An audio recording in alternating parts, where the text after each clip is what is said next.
Hello and welcome to another edition of Atlas Information Live. We are very pleased that you could be with us today for a discussion on a topic which happens to be apropos right in this moment for us. Literally, literally 5 minutes before we began, a family member had a technological crisis that needed to be troubleshooted. Literally 5 minutes before we went live. So, um, talking about being in the flow of things. Bruce Lee once said, "Now water can flow or water can crash." And we'll get into all of that. So somehow we still managed to uh, go live, what, a minute late, maybe a couple minutes late. But we're glad you can be with us, and it's just fitting that this little uh, episode just happened to be on topic, because what we're going to be discussing today is all about this thing, this phenomenon that people call the flow state. And what is the flow state? And what does it mean to be in the flow state? And then we came across some interesting uh, expressions saying, no, no, no, no, no, you're not in the flow state. You have to become the flow state. And there's clearly a lot of ideas and concepts, and surely many of these ideas and concepts are expressions of people's experience of what they call the flow state, or believe that is the flow state, or what they characterize, or what they interpret as the flow state. So it seemed appropriate also, not just the few seconds, few minutes prior to the live stream, our flow completely taking us away from our intended purpose, which was to do the live stream. Suddenly, this rush of current swept us away to do something completely unrelated in a completely different part of the house, and with just moments to spare. But we we returned to where we needed to be, here and now in the moment. And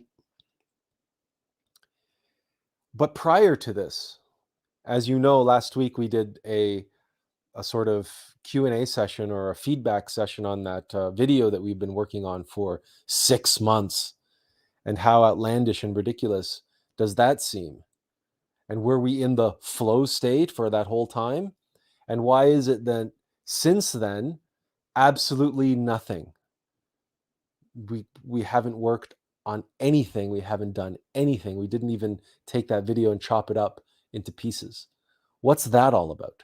How is it that somebody can spend multiple hours a day for even more than 6 months working toward this very specific goal, this thing, and every single day, hours upon hours upon hours upon hours, honing it, polishing it, editing it down, crafting it, and then poof, nothing. Now it's, so what's that all about? How does that fit into this flow state that people talk about? Because when we hear the word flow, clearly that has a kind of connotation to it: movement, motion, being carried with the current, going with the flow. These expressions that we have seems to be associated with flow. However, we're just over 5 minutes in. We've got, according to StreamYard's, a number of you watching. So here is the link if you wish to participate, because this seems to us the type of topic that is useful to discuss for people to share one another's experience of this flow state, because there are many different states which certainly can be attributed to or described as or associated with this flow. For example, runners often talk about being in the zone, getting into the zone. And if you've ever experienced that as a jogger, we mean like a runner, a distance runner, a jogger, then that could be for you your experience or what you might describe as being in the flow state. It's a very difficult state to describe, other than it seems like the entire world vanishes and you are single-mindedly inside this capsule of motion related to your running, and it's a surreal type experience. It's a place of hyper focus, hyper concentration, and yet complete relaxation. And again, the whole world seems to vanish, and it's just you and your body and the path, right? Whether you're jogging on a road or a sidewalk or in the woods, or it doesn't matter. It's you're living in the center of the moment, or it's been described many different ways, the zone.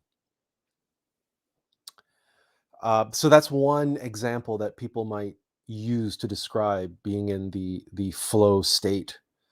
Of course, certainly people who have done psychedelics and other types of substances will have their own experiences that they describe as being in the flow state and having things just coming to them and flowing through them, and it like a stream of consciousness. And so really, really what we're here to try to unearth is, what is this flow state really? What is it really? Because as we're describing here, there are many different states of consciousness. There are many different experiences, mental, emotional, physical, combinations of these things, because they're all interlaced. They're all overlapping at all times. Very rarely are you able to have an experience which is purely emotional or purely mental or purely physical, right? The mind is always there in some capacity. The emotions are always there in some capacity. Sure, it could be a question of degree. So the weighted average, if you will, might be highly focused towards, right, the physical or the mental or the emotional, but the other two are still there, even if they're there in relatively insignificant intensity in that particular moment. So what then really is this flow state, and why should we care? Right? What is it about this flow state? Going with the flow, being in the flow, being the flow, if you want to take it that far. What is it about that which holds significance? And let's just take a pause and back up and just share some of what you have been sharing in the chat. James begins, just wondering, wherever you feel without, just wandering, wherever you feel without any sense of direction, having no tether to anything that controls you. Okay. Zoltan says any normal information is. Now I wonder, is Zoltan asking that about Is that a comment that he's making about flow state, or is that a question he's asking? Is like, can he expect to receive any normal information from us today? We're not sure. We're not sure. We're trying to go with the flow there, Zoltan. So you'll have to inform us. But James also says motion equals emotion. And then again, if you want to join in with the discussion, those are the links. They're in the chat. You can cut and paste them into your browser, and StreamYard will take care of the rest. James Birch says E equals energy. So Zoltan says emotions equals energy in motion. And Zoltan also says, I use it for my personal spiritual development. James says, it's all inside you, okay? And you are the universe. It's programmed into your brain, James says. Okay. So even in a relatively small sample size, with just a few comments, right? A handful of comments, a couple dozen comments from half a dozen participants, we have quite a broad definition of what the flow state is. Now, this in and of itself, there's nothing particularly wrong with that. Everybody has their experience, and everybody, for lack of better definitions and language to share or express that experience with others, we will turn to whatever terminology is available to us in our attempt to express what, in many ways, is the inexpressible. Let's face it. Most spiritual experiences are beyond words, certainly beyond the ability for other people to grasp them. It's very, very, very difficult for someone. You might even come to some sort of intellectual or even an emotional description of voluptuous kind of verbal linguistic expression, or in music, or in song, or in dance, or in visual arts, or however you express yourself, you might find some kind of expression of that spiritual experience. And people interacting with that expression may be able to feel a connection to that deeper source from whence your experience originated. And they will have that connection within themselves. And therefore, but you will not be able to express your spiritual experience in such a way that other people will be able to get it, as if they had gone through the experience themselves. You might be able to give them tastes of it, right? Shadowy reflections of it. You might be able to simulate or approximate and give for them a kind of vicarious experience in your expression. Allow them to participate, for example, in your enthusiasm and your energy in sharing that experience. For example, if you are a performance artist or a speaker or something, or a musician, again, well, it's performance art too. So when we talk about something like the flow state, and we have all different sorts of expressions or descriptions of what it is, then very much it'll be based on individual experience, and individuals are just grasping at words and concepts, and they're applying them to their experience, what they believe that's what that must be, because that's what I've experienced. This must be what people talk about when they talk about flow state. We're going to back up and just Zoltan says, I mean deeper particular information. Okay. I experienced flow as a continuous flow of synchronicities by Jung's definition. Jennifer says, when in flow state, you receive what you are meant to experience.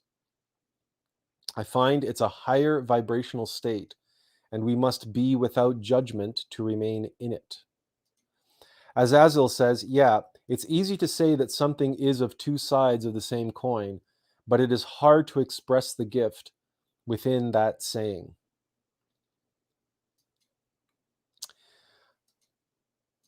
This is related to the use of language and expressions, and also our experiences. Zoltan says, I also experienced that it led to a state described by Jung like individuation, but in this case it was pure spiritual individuation. Jennifer adds, it's having the eyes to see and ears to hear, which is synchronicity. So again, we have lots of different concepts and words and specific words with specific definitions being bandied about and thrown into the pot, if you will, in discussion of this flow state. And in truth, they all have relevance. They all have relevance here. James continues, mentally moving through the frequency spectrum from scalar to subsonic in sleep, through the day into death.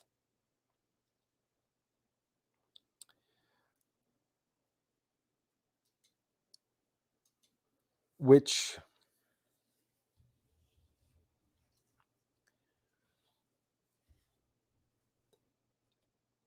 has its own particular contribution to make to the discussion at hand.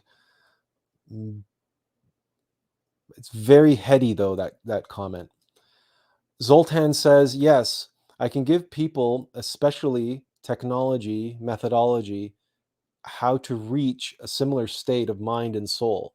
But I can also describe my particular related stories, which are really complex in information and knowledge and relation. So this is coming back to our comment about trying to share experiences with others.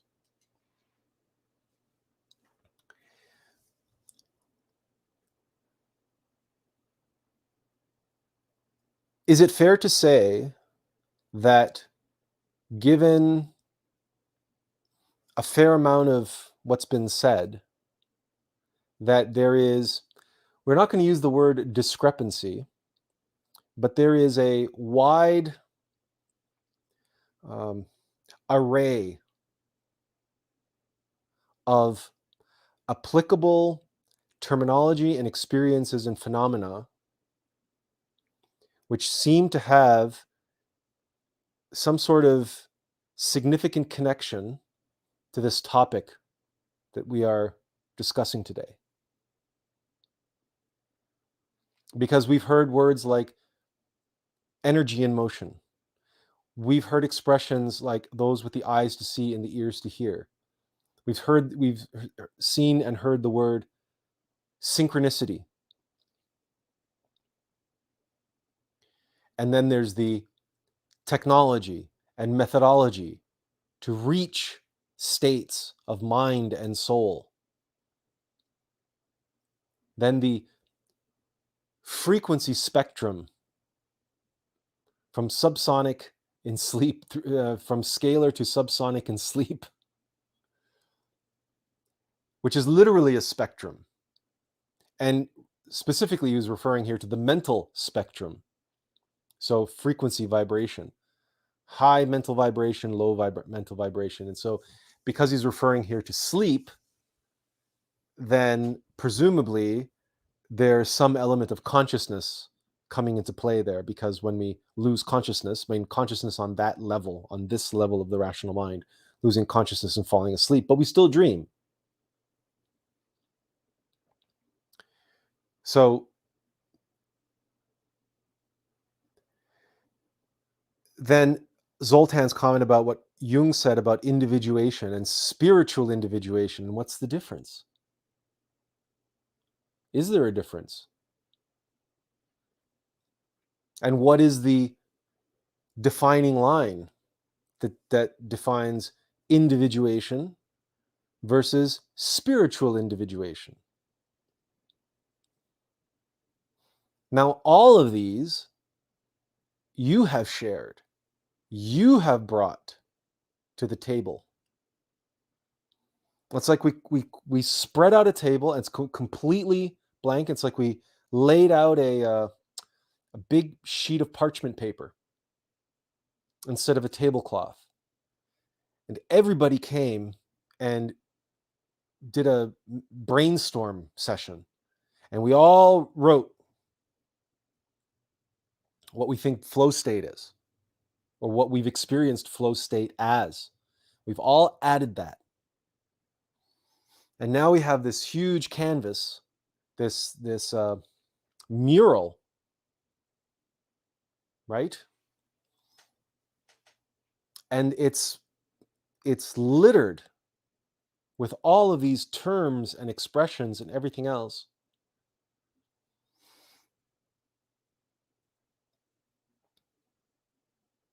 What if we came along and added a single word to that mural?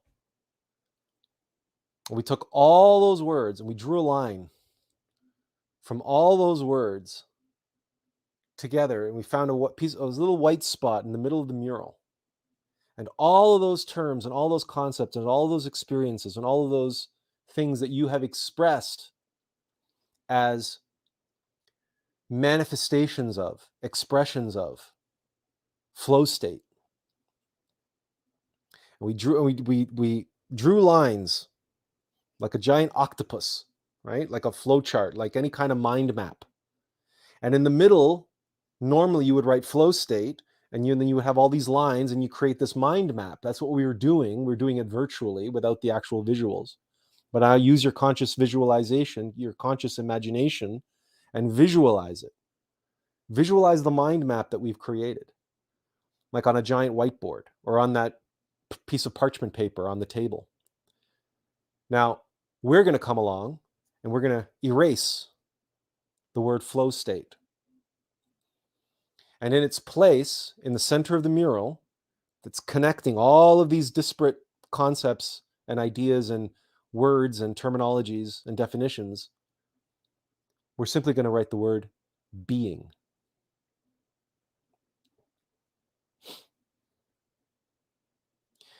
And below the word being, in little brackets, we're going to put the letter V, as in the verb. To be. Being.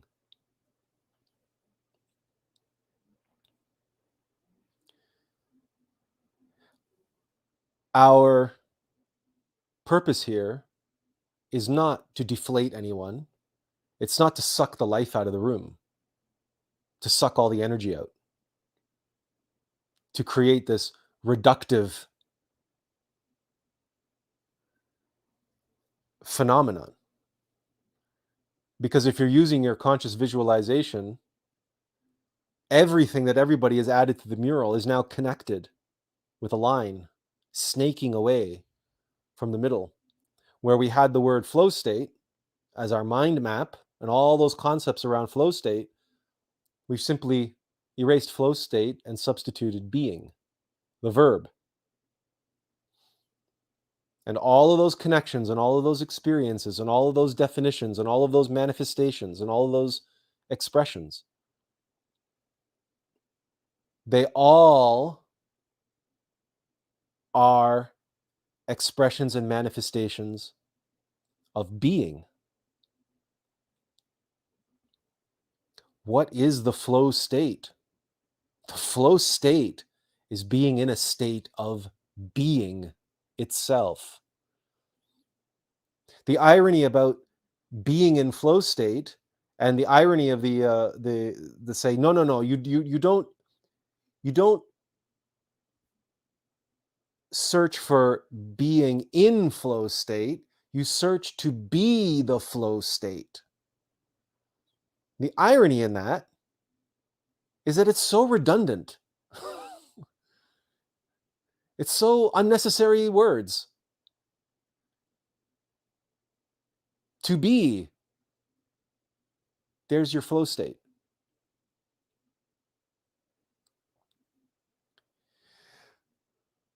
This energy and motion, this motion aspect to the word flow is something that the conceptual mind applies subjective conditioning and mechanical physical attributes to. What we are going to share with you and invite you to bring your own experience to the table. Just like you are bringing your words and your ideas and your expressions and your experiences and concepts to our mind mapping exercise around flow state, which is being. We are going to take you on a what contemporaries would call a thought experiment, but what we will call an exercise in creative imagination, in conscious experiential knowledge, and expand your conscious comprehension of the word flow.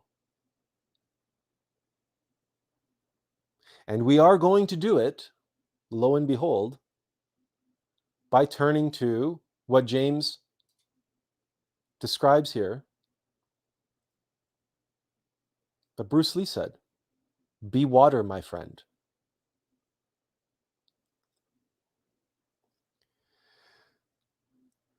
Before we do, we got some comments flowing in. Moon says, "Namaste, beautiful souls." He also says, "I like this, very powerful, to be the flow state versus to be the flow state versus to be in the flow state." Okay, all right. We're going to show you how those two things mean the same thing. But regardless, the point is that what we're going to show is this expression, to be the flow state or to be in the flow state, is a redundancy. That's the same. That's just like saying to be being. Flow state is being. And we're going to show you that. Because being, unfortunately, in our rational mind, being has a connotation of being of staticness, of motionlessness. To be, right? It's so simple, it's so direct. It's like putting a period at the end of a sentence. To be, you are. In English and in most languages, we tack on verbs or adjectives or some other words to that statement. I am blank. And we add stuff to that. Right? I was doing this. I am doing that. And we add the word doing in there. Or I'm being busy. Or, the fact of the matter is that the holy name of God in Hebrew is Eheye Asher Eheye.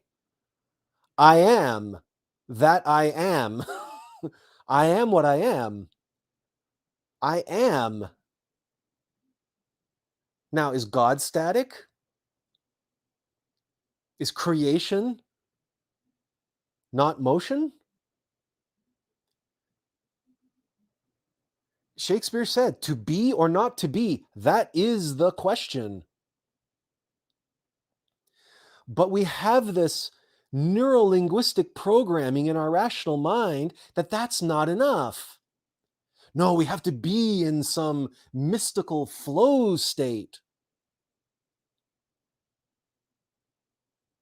so that when we're not doing anything, when we're just being, we no longer register it as being in the flow state, because nothing's flowing, nothing's moving, everything is still. Oh my goodness, I've lost the flow state. No, no. It's just that the concepts that we have, the expressions, the experiences that we have, and the very notion that we have to seek the flow state, find it, and hold it, and then eventually we will lose it. It's a temporary thing. It's something you fall into or fall out of. It's something that you experience for a while, but then you lose it.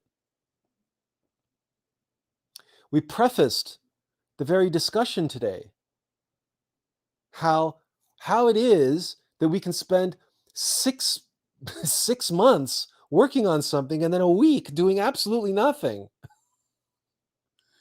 Did we lose were we in the flow state for 6 months and we lost it? So let us back up. Zoltan had a couple of lengthy chats. We don't want to get too far behind in our chats because it's really hard to catch up. Of course, he says, it is a big difference between individuation and spiritual individuation. Okay, this is coming back to that question. Individual individuation is an earthly awareness of earthly life, earthly physical self, and mind state and content, like thoughts, feelings, emotions, etc. Spiritual individuation is similar to earthly one, but related to higher levels of our creation, our non-physical realms, and at that same time, deeper inner self consciousness and awareness, which is afterthoughts and earthly emotions. It has something to do with, and I'm assuming he continues it, maybe not. Then you can, then you can remember who you are in your spiritual self, your origins, past lives, incarnations from the origin to the physical worlds and back. Also memories on lives between incarnations. Okay. He also says, to be or not to be. It is not a question. It is a state of mind. James says alpha and omega, frequency or wavelength, because, one end to the other and everything in between. In creation, as Zoltan says, in creation is nothing static. Just this little materialistic life is static as a stone, especially people's minds. And then James asks, what is nothing? Almost everything. Let's come to water. Let's focus on water for a moment. And the reason why we're going to focus on water is because of the word flow, but also because of the word state. Flow state. You see, water is one of those elements that we are all familiar with its various different states. We all know what ice is and snow, and we all know what obviously liquid water is. We couldn't be alive if we didn't know what that was. And more than certainly, we have all experienced steam, we have all seen clouds, we have all been in the fog. We know what water vapor is. So we have water, and we're talking about physical water now, in its three states. There actually is a fourth state of water that science has not readily accepted yet. That fourth state relates to energized and or structured water. So polarized water, which we don't have the scientific terminology to get this right, but there is a BitChute video that we will share with you. We'll put it in the comments if someone reminds us at the end to share it with you. It's an hour and a half long presentation, but it's an absolute fascinating, mind-blowing presentation about the fourth state of water. And it is absolutely essential for biological life. And just for the moment, moon and others, right? Where, of course, water is a living element. We're just going to keep it limited to water because it's going to help us comprehend what it means to be, what the flow state is. And the various different states of water, we know that ice, more or less, behaves like a solid, like a rock, like any other, like anything in the mineral kingdom. That element of water takes on those characteristics. But as a liquid, as a fluid, water is the life-giving substance without which no life on this planet could exist, certainly. And it is also it's what carves out the arteries, and it is able to, weather stone, and it might take a long time, but sometimes in the cases of catastrophic flooding, water is able to reshape the landscape in a matter of minutes. When you have a strong enough torrent and a great enough volume of water, it can completely reshape the surface of the earth. It can wash away entire communities, and it can completely change coastlines and everything else. So water has this, let's call it, ferocity. Now, water doesn't get angry. We've been in a typhoon. We've experienced hurricane. We've experienced, to a lesser degree, a tsunami. We've never felt any animosity or anger or rage. Even though people call like a raging river or a raging torrent of water. But there's no anger there. But water can be absolutely ferocious. And it can be completely still. And it doesn't have to be ice to be completely still, because even ice isn't completely still.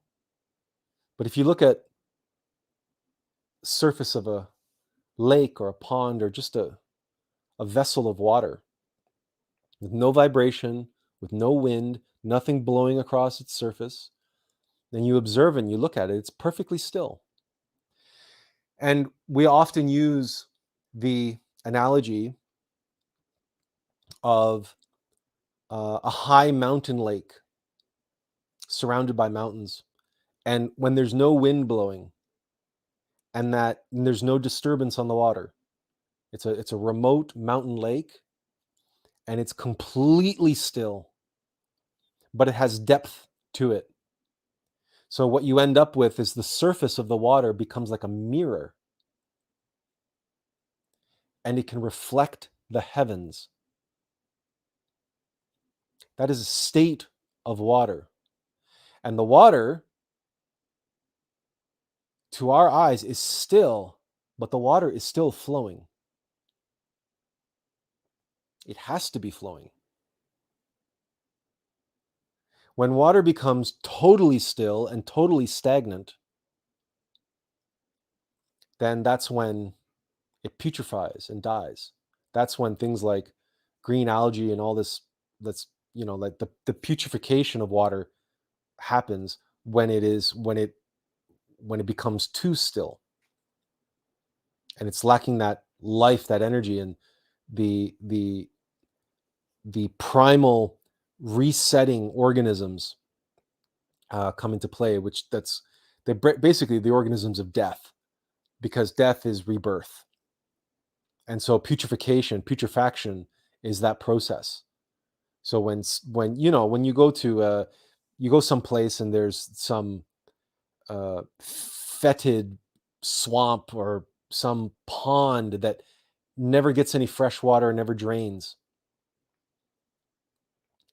and it's just you don't want to go in there, you don't want to let your dog in there, it's just this fetid pool of a cesspool. because the forces of nature are doing what they need to do to revitalize that water in its own way by first going through the process of death, by responding to that energy, that lifeless energy. Right? Death is really lifelessness. So listlessness, that's another word.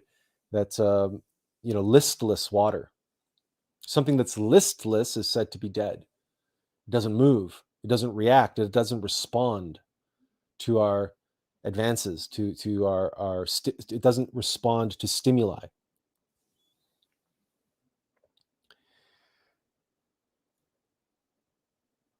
Water also, in its behavior, you can observe this on a macro scale. If you go to the beach, you see waves come and go.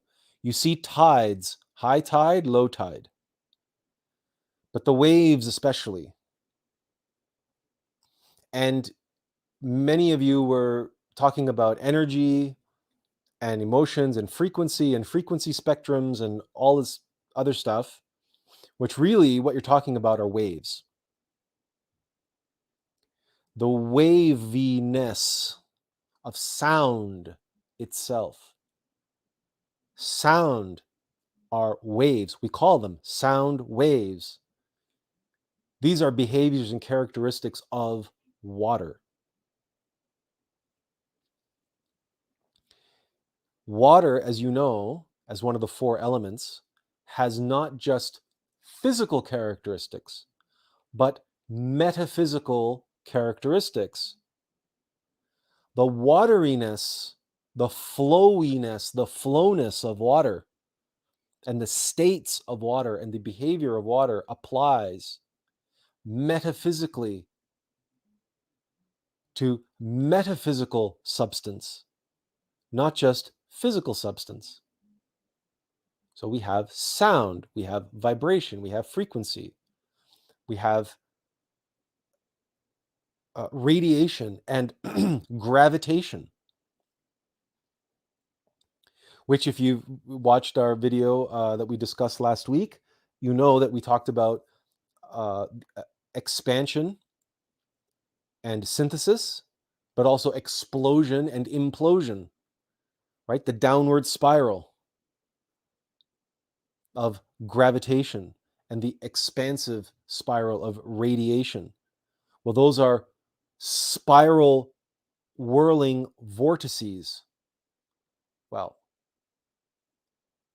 what's a spiral whirling vortex? Just watch the water going down your drain, or when you flush the toilet, or if you have ever seen a maelstrom in an ocean or a hurricane on the television, but from the satellite view of the hurricane and the eye of the storm. And it's the alm of life.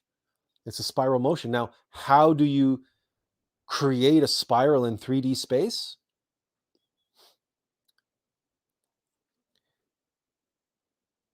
You have a wave on the x-axis and another wave on the y-axis, an oscillation.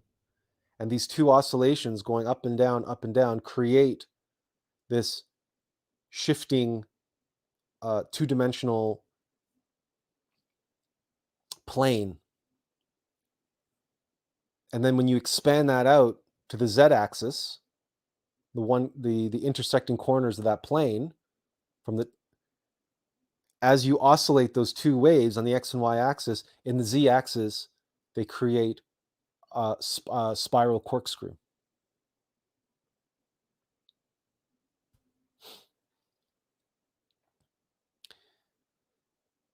We, here and now, right now in this moment, we are all radiating infrared waves. Infrared on the light spectrum. And we know that's true because number one, we have body heat. You can feel it. You go up to somebody else and you can feel their warmth. You can feel that infrared radiation. But you can also turn off the lights and take an infrared camera and you can take pictures, and everything radiates infrared. Yeah, that's that spectrum on the electromagnetic spectrum, as James is pointing out here. He also gives us a couple of lovely water icons. Um,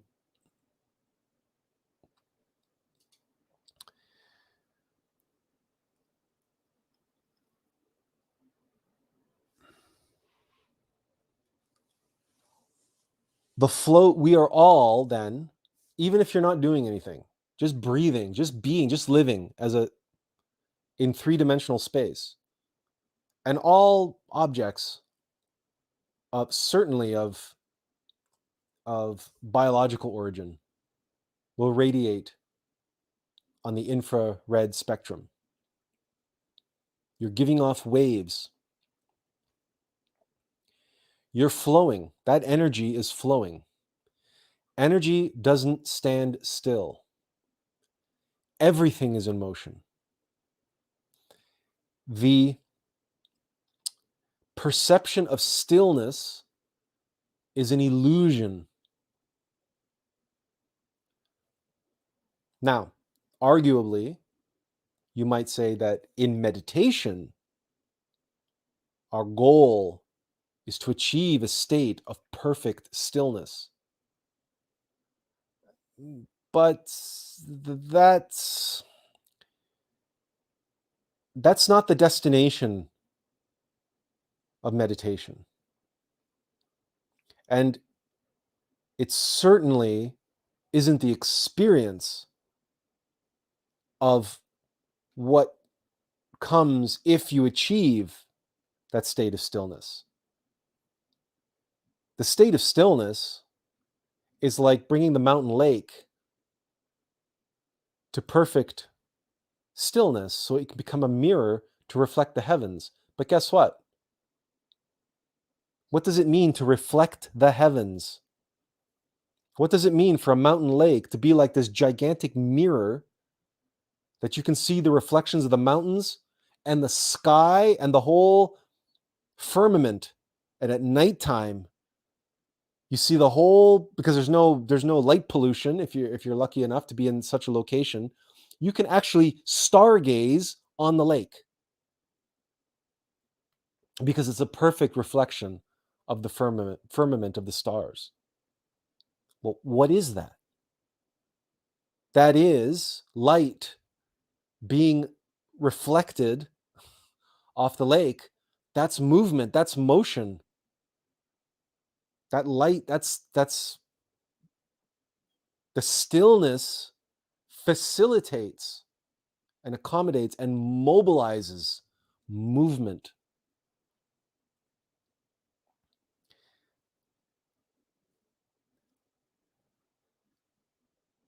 The different states of being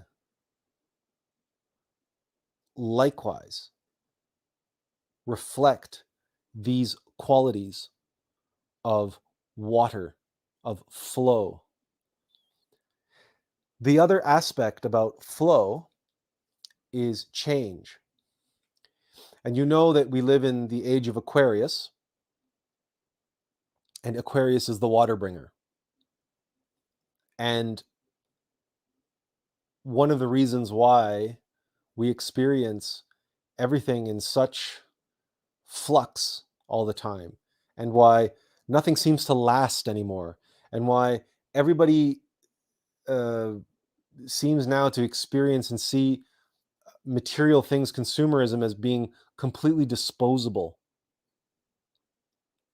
It's funny that you've probably seen those memes on the internet where they compare a modern day fridge that's going to break down in 3 years versus one made in the 70s that's going to be alive for another 200 years. Right? And the memes are quite humorous on that front, because the refrigerator is talking as, I was built in the 70s. I am life itself. I will outlive your great grandchildren. I will outlive the next humanity. I am time itself. Because those things were still reflecting the age of Pisces. And the age of Pisces is very, you know, the trident of Neptune. Um, there's a very solid strength. The trident of Neptune is essentially Mjolnir, right? The hammer of Thor. This is a very solid age, and Aquarius is kind of the opposite, right? If Pisces is the fish, the solid, condensed, real substance thing in the water, Aquarius is the constantly flowing, moving, substrate that the fish exists in, and that's really where we are in the age of Pisces. But that change is a fundamental quality of water.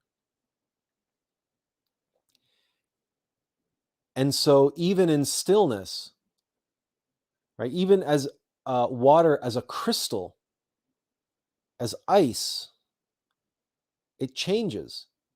It's funny because have you ever noticed that your ice cubes, make a tray of ice cubes and put them in the freezer. Now they're going to freeze, right? But you'll notice, look at them a week later, and then a month later, and you will notice that the level is going down in the ice cubes. They're shrinking. They're getting smaller. And you might ask yourself, well, how is that happening? They're frozen. Where is the water going? The answer is the water is evaporating. The water is evaporating.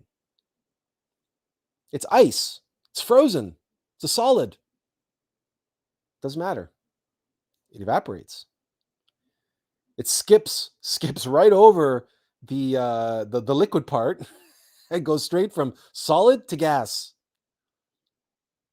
That's how dynamic and change-oriented water is. Likewise, when we talk about the fourth state of water, that is kind of like the exclusion zone, which is sort of gel-like structured water, which is what exists inside of our bodies, and what in truth allows the blood to flow through the capillary system in the body. There's two different processes at play. Yes, there's capillary pressure. It's created by the heart and by the veins and the arteries themselves. They create this capillary pressure, but in the capillaries themselves, there is no way that the heart alone and the existing physical pump process can move blood through the capillaries. When you look at them in a microscope, sometimes the blood vessels have to get like shrunk down because they're round normally. Sometimes they have to shrink down to become oblong to squeeze through the capillaries into the muscles and whatnot. Well, there's absolutely no way that you can create that kind of physical pressure to be able to do that through all the capillary endings in the body. It's impossible. If you do the mathematical calculations, it's something like, it's like 1,000 times more pressure you would need. So there's another mechanism that does this, and that mechanism is facilitated by a structured living water on the inside of the capillaries called the exclusion zone, which naturally pushes through the blood vessels through the capillaries. And again, we're going to share the BitChute video that explains this in more detail. So water has this change ability, this capacity for change, this attribute of change inherent to it.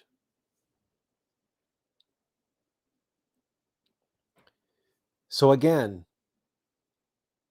change and flow seem to go together quite well, because flow takes you from here to there. Your position has changed. Or what's flowing past you.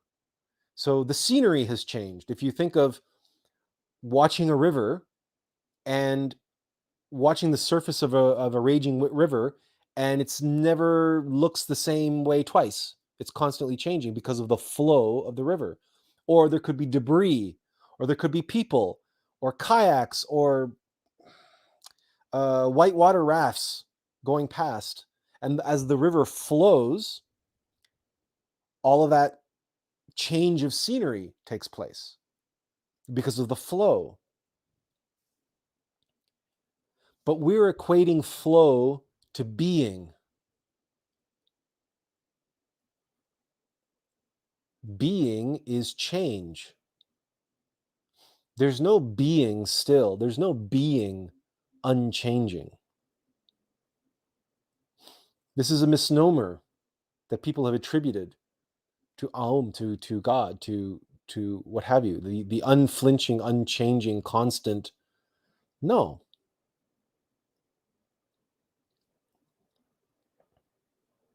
That's be like saying the universe is frozen. What would be the point? And the still point, if we agree that the mirror, to achieve that stillness, to create that mirror effect, is to facilitate a flow of information. Information. It's not by accident that we named our YouTube channel thus, and our blog. Information is an action, is an activity, despite the fact that when you say that you are informed, it has this connotation of being formed, of being solid and stable and static. Well, it's a form. It's taken shape. It's a form. It's solidified. It's crystallized. But information means it's an ongoing, constant process. And just like the ice that you make, which is evaporating, that is actually in a state of entropy. It is no longer in formation. It became in formation when you took the water from the tap, you put it in the tray and you stuck it in the freezer, and it crystallized and solidified. It was in formation. But what comes into formation must eventually, it reaches its peak and then it has no choice. It must devolve. It must do the reciprocal of the law of entropy. And so, because your freezer is way too cold for liquid water, well, the water in ice form has no choice but to evaporate directly from ice into water vapor. That's how powerful this impetus, this instinct, the Aum of life, of synthesis and explosion, right? Gravitation and radiation, these are, or crystallization and evaporation, these are the very foundational forces of the foundation of this 3D reality that we know. And if you read Walter Russell, you will understand why that is. Because electromagnetism itself exists only as an expression of this polarization and these opposing forces of gravitation and radiation, which are these mutually opposing forces that are in this constant ballet, this dance. It's the Aum of life. It's the Aum of existence. The great in-breath and out-breath, which, by the way, we can take the conversation to air. Because the great in-breath and the great out-breath, you cannot be still without that. See how long you can remain still without the breath before you start gasping for air and taking huge panic breaths because you've held your breath too long. There's no stillness. Being is to be, means to flow. The flow state that people describe, the flow state that people experience, are many different manifestations and experiences in of being in the moment, being present, being aware, being awake, and experiencing the flow of being. So, at different intensities, in different ways, in different forms, just imagine all of the different ways that water expresses itself, and how water takes the shape of whatever vessel it's in. And water behaves according to the air, for example, that you can have torrents, and you can have, uh, when you're in a storm, sometimes the water is like blowing side to side because it's falling side to side, or it appears to be falling side to side because the wind is blowing so strong. And water takes the shape of the stone. It will carve through the stone, yes, over time, but it still follows the channel more or less the way it was cut through the stone before. So you have harder stone, harder rock, and softer rock. Water will flow and cut through the softer rock first.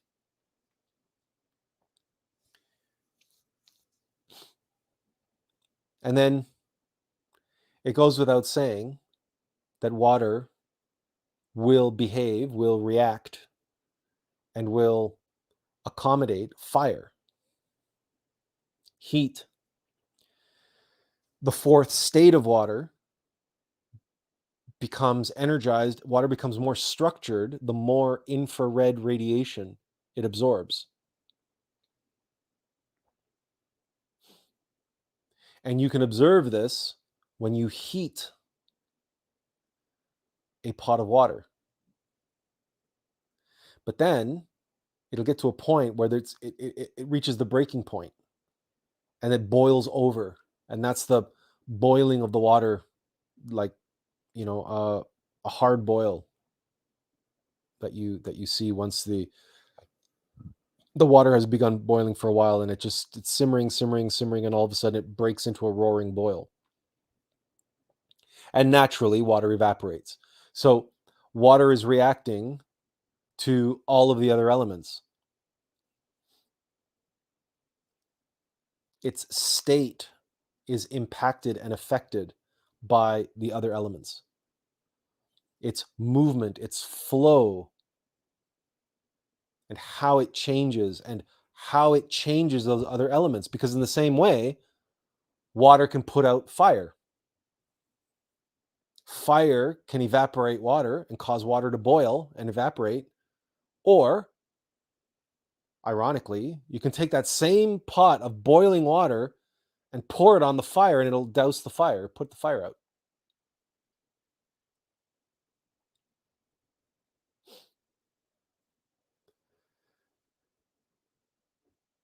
Snow, ice, fog, rain, clouds, right?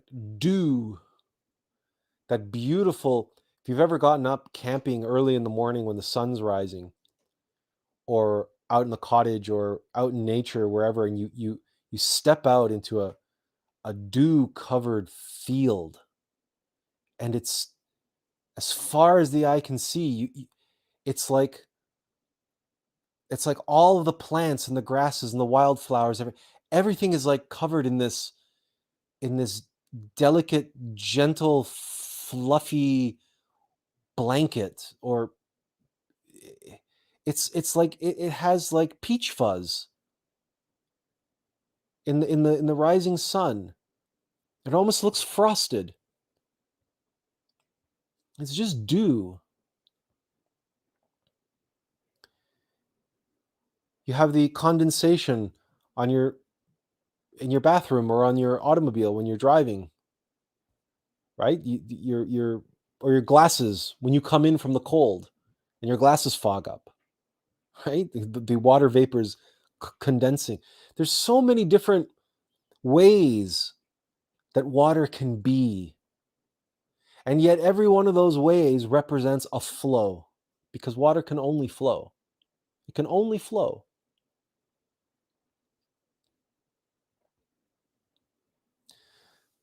The flow state, then, is simply to be aware in any given moment, even if nothing is happening or nothing seems to be happening. We're not receiving anything. We're just, and whatever is happening, it's just, that's the flow. But to know that, and to be one with that, one must be. Just be. And we will have more intense experiences of being and more mundane, blasé, everyday, it doesn't seem to be anything special, nothing to write home about, nothing to journal about, nothing to write articles about or books about, right? Oh, I must be awakening. Why? Oh, because I was in the flow state today. To be in the flow state is to be awake. Because what most people describe as the flow state is some kind of movement, raging water torrent, these very obvious, life-changing, melodramatic almost, right? We were talking about emotions and energy and motion and all of these different highly kinetic, highly active expressions of the flow state. And ironically, to be in the flow state or to be the flow state, right? One must surrender to that state and become, if you will, passive, as someone in a whitewater raft is taken by the current. So you can be one with the flow. You can be the flow. And yet, to be the flow is very active, because we all know from our own experience how easy it is to fall asleep. You're driving along on the highway and you wake up and you go, how did I get here? Where have the last 50 kilometers gone? You were asleep. You fell out of flow state. I mean, it wasn't particularly exciting. You were driving on the highway. But in that moment, that was your flow, to be there in a vehicle driving on the highway. And to fall out of that flow state, you fell asleep. Your mind began to wander, or you started singing to the radio, and then your mind wandered on somewhere else, and and this and that. Then all of a sudden you snapped out of it, and you realize you've gone 100 kilometers or 50 kilometers, or however long you've gone, right? And you look, and you have no idea what happened to the last half an hour or the last hour. It's gone, vanished. Where did it go? What happened? Was the flow state not there? Of course it was there. You weren't there. You were someplace else. To be or not to be.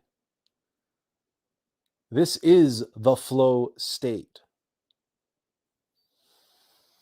And everything else we experience are all expressions, manifestations. They're all possibilities.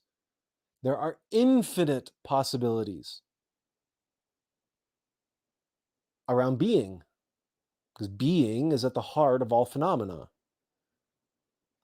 But the nature of being itself is expansion and contraction, radiation and gravitation. It's a flow. It's the in-breath and the out-breath, but that spiral vortex movement of radiation and gravitation that we discussed and explained are created by the flow state, the waves, the frequency vibration on multiple axes crossing and coming together.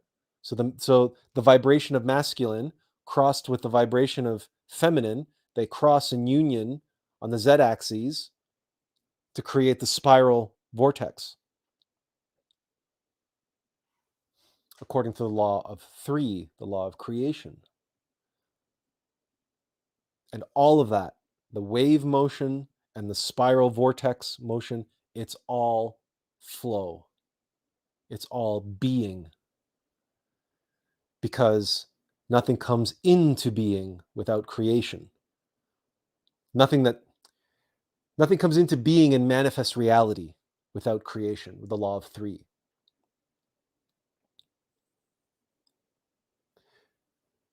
So why is this important?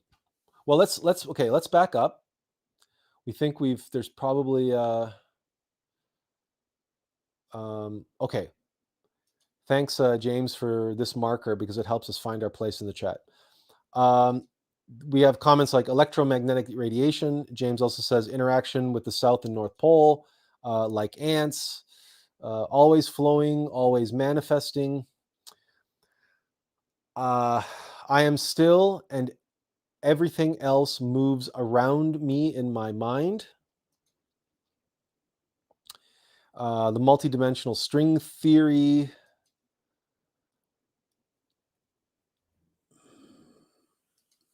Yeah, that particular theory is, there are multiple dimensions, but it has nothing to do with any string theory. Zoltan says, I can confirm after a lot of meditations, contemplations, energy work, shadow work, work with virtues, earthly implementations, and many more, you can feel your inner energy bodies and related outer higher levels, similar way like you can feel, for example, infrared radiation, but with much more complex information. Okay. And James says, water in emotion is pain and love.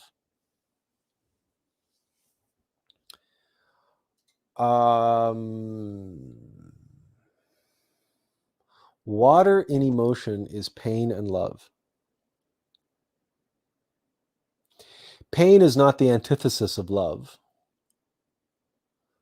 But if we understand what we're talking about here, because if you mean by pain, if you mean suffering, if by pain you mean suffering, suffering is not the antithesis of love.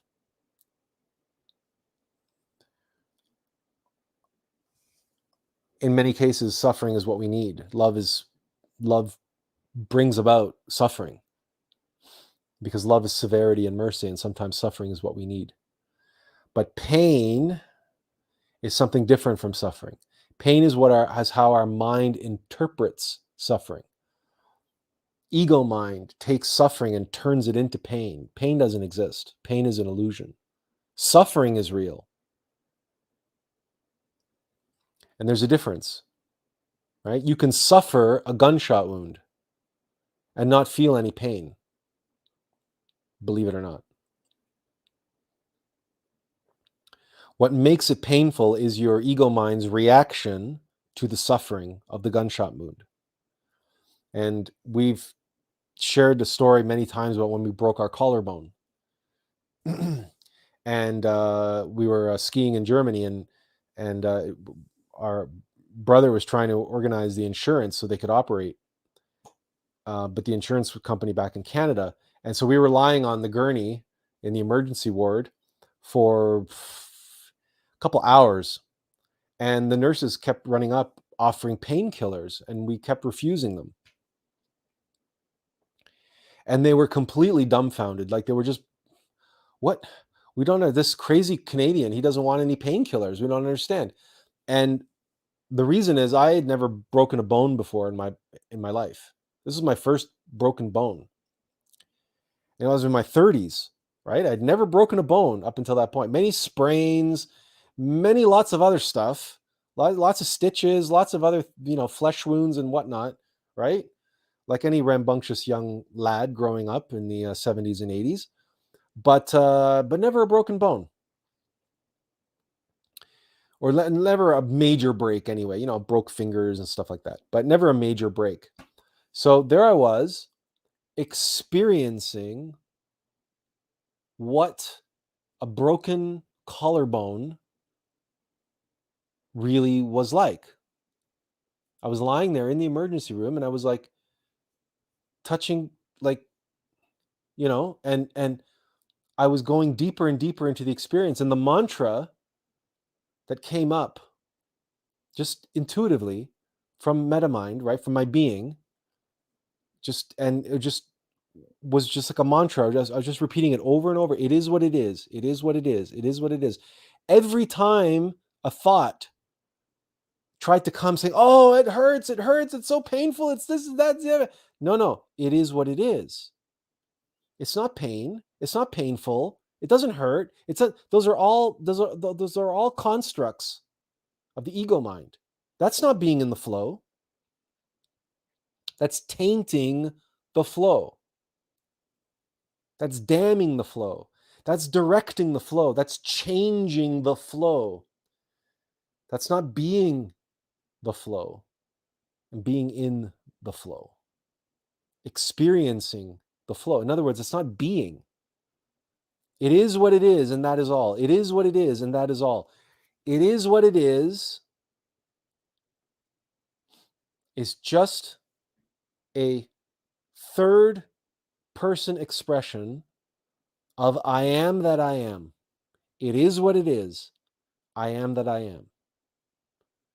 If I am that I am is the holy name of God, which ultimately our innermost essence of being, our innermost essence, our innermost being is an essence of that God, an essence of that great I am that I am, then to be in the flow means to be awake and recognize and see all phenomena as they are. It is what it is. There is no more powerful mantra you can have for being in the flow and going with the flow and allowing what flows into your life.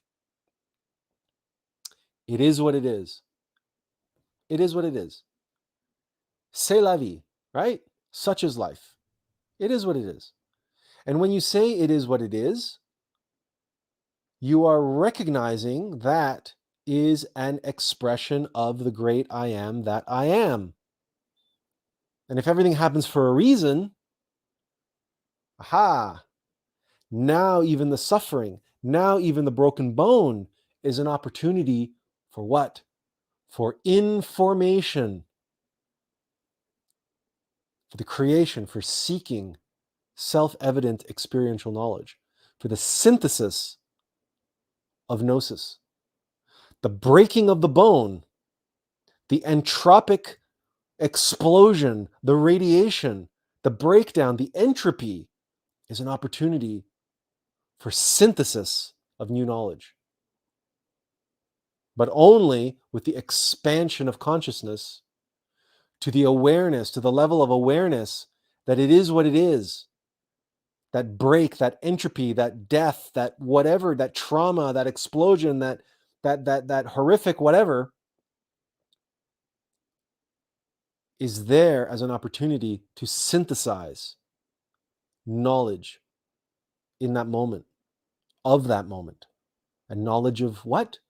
Knowledge of God, What is that? Knowledge of self. It is what it is. I am that I am. And there is no separation. The great I am that I am is the is what it is. Because from the point of view of that is what it is, that from its point of view, it can say I am that I am. There's only one great I am, the great perfect multitude, the great perfect multiplicity. So now the flow of this movement, this motion in being becomes apparent, because the being one with all things, we experience this exchange, this interplay, this dance.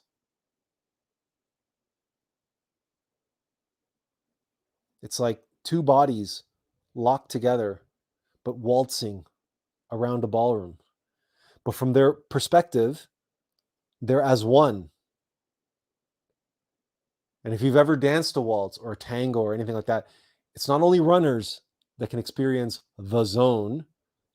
If you've ever experienced that with a partner on a dance floor, and we have experienced this, and when you get into the zone on a waltz, and the reason why the waltz was so popular is because it's very easy to get into the zone, because the waltz is almost, it's getting close. It's not quite there, but it's getting close to the whirling dervishes, the dance of the whirling dervishes, right? The spinning, the aum, because you create that vortex. All of your chakras become spinning when you do the dance of the whirling dervishes, and why people fell in love, and why the waltz became such a rage in the Austria-Hungarian Empire, in particular, was because when you do the waltz, all of your chakras come into activation,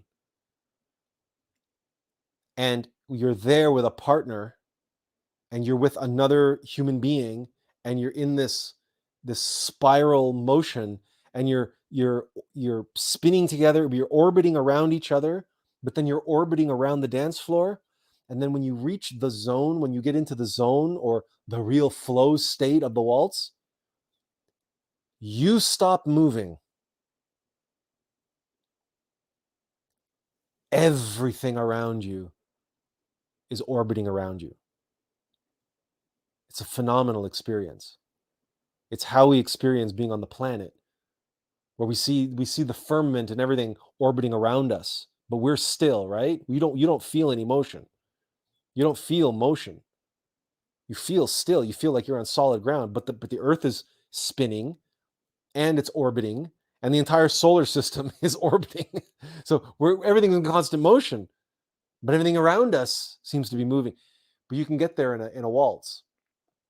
And that's what happens when you're running in the zone, where it's like it's almost like you snap onto a treadmill, and now the world is, you're in the still point of the moment, and now the whole world is moving around you, through you, past you, as opposed to you running through it. And if you can imagine doing this with a waltz, and you're looking into the eyes of a beautiful woman or a charming man, whichever, you're looking into your partner's eyes, and you see their face, and their face is not moving, and you've locked your gaze, and you're looking at them, and just everything around you is moving, and it's like, it feels magical. And it's one of these experiences that you come away from saying, oh my God, I was in the flow state. But no, we were just in the moment, and suddenly we shifted our perception, and we shifted to the still point, the 0 point. And it doesn't take much of a leap from there to realize that this whole three-dimensional reality is an illusion. The first step to getting to that point and realizing that all of life and all of 3D reality, quote, revolves around you, is the first step to realizing that within you is the 0 point, which is shared with every other 0 point. That all of this is a projection. You do not move through space. Space moves through you. You do not move. And yet, you do move. Because you breathe, and you spiral, and you vibrate, and you flow. But you flow, the flow is precipitated through you because of the still point, the state of stillness that you achieve. So, this is what it means to be and the flow of being. Because you are moving, but you are not. And when you achieve that stillness, that still point, like the mountain lake, you reflect reality, you reflect the heavens, right? Which is in this case that the three-dimensional world around you is an illusion and that it's flowing around you and through you. But you can only know that when you are in the still point of being. In other words, the zone is something that you achieve by coming back to your origin, back to who you truly are, back to your true being, and seeing from that, being able to begin seeing from that perspective. It's a shift. And the flow then, right? It's like, again, it's like there is a let's get to some comments. I can confirm a lot of meditations. Okay, we covered that one. James says water in emotion is pain and love. We covered that one. James also said Thursday equals Thor. Pardon us. He says water is almost everything. Zoltan says the goal of so many meditations and spiritual work is reach the state when adept is in the 24/7 flow state in all levels of existence. It's like an eye of a hurricane. Okay, so speaking of water and speaking of metaphors and everything else, the eye of the hurricane, right? It's the still point. It's the stillness, the eye of the storm. And the hurricane is swirling around you, right? That's being. That's being. And that's being the flow state, recognizing that life is flowing through you as opposed to you flowing through life. Life is flowing through you. Everything is flowing through you. Everything that you perceive out there, it's actually flowing through you. You are at its heart, at its still point, at its center. But don't let it go to your head. This is not an invitation to get a big head and devolve into mystic pride, but rather to recognize that this body, this personality doesn't exist. It's an illusion. It's flowing through you. And now we can take this to the next level and talk about impermanence. Return to this aspect of water when we were talking earlier about Aquarius. Change. Everything changes. Your body is not the same as it was when this live stream began. You are not the same person you were when this live stream began. Not your physical body, not your personality, not your thoughts. You have changed. All of that person you were came and went, flowed through you, flowed through who? You, your being. Your being. There was this false self that began this live stream. That false self doesn't exist anymore. There's another false self here and now flowing through you right now in this moment, interpreting and judging or, dismissing or, whatever, what you're hearing and what you're seeing right now. And if you're an observation of that, you can watch that false self come and go. And all of its thoughts, the ego mind, the rational mind, all of that busy thoughts, that endless stream of consciousness through the mind, right? Let it come and go. And this comes back to some of the comments at the very outset, the very beginning, when people were talking about, oh, I can sit back and not do anything, and I can just watch the flow go through my mind and the flow of emotions and the flow of thoughts and everything else. It is a flow. But if you're observing it, then you too can be in the flow state of that, of being observant and watchful and conscious of the emotions coming and going, of the thoughts coming and going, and all of that playing out on the screen of your mind. But you have to be conscious. You have to be actively being. Being is not passive. Being is active. Being is a verb. And any verb is action. You cannot have a verb that is inactive.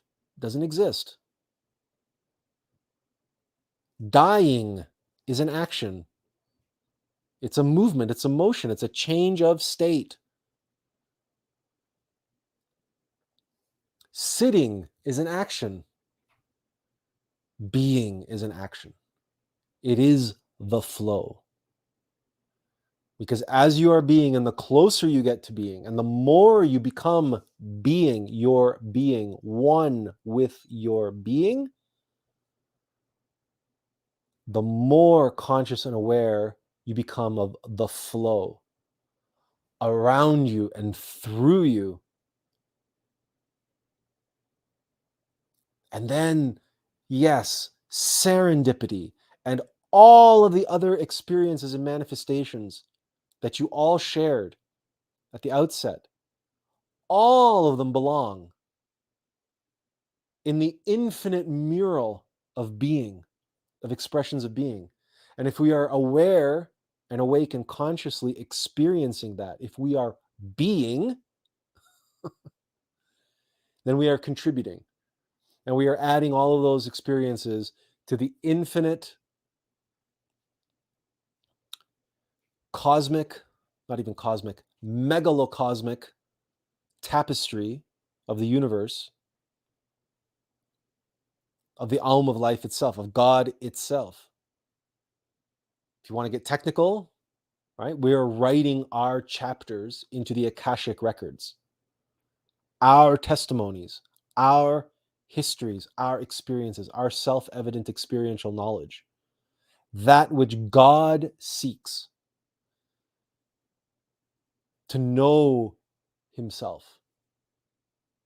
The absolute is profoundly unknowable to itself because nothing cannot know itself. It must be something. And it must become, it must express, it must manifest and express, and it must be able to be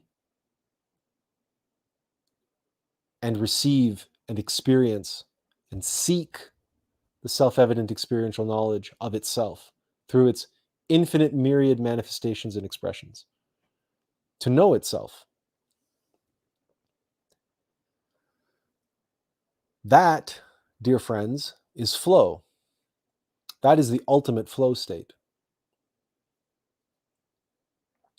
We have maybe some of us, maybe all of us, at some point in our life, maybe we've had to go off on some kind of life journey, move away from home, move to another country, whatever, to go and find ourselves. And we need to completely unplug and go to a different, scenery, different country, different language, different culture, different customs, to take ourselves and put us in a completely foreign circumstance. Because in those circumstances, there's no comfort, there's no security, there's no conditioning, nothing of what we know of our previous life really applies, or maybe very little of it applies. And we have to discover from scratch. We have to reinvent ourselves. We have to rediscover how to live and what life is all about. We are, all of a sudden, we become this adaptive, malleable, water-like creature. And even though it's very jarring at first, soon after we find our groove, we get into the flow of it. And many who have gone on such spiritual journeys, ourselves included, we've talked about it before, our trip to Japan. And we returned from Japan utterly transformed. Utterly transformed.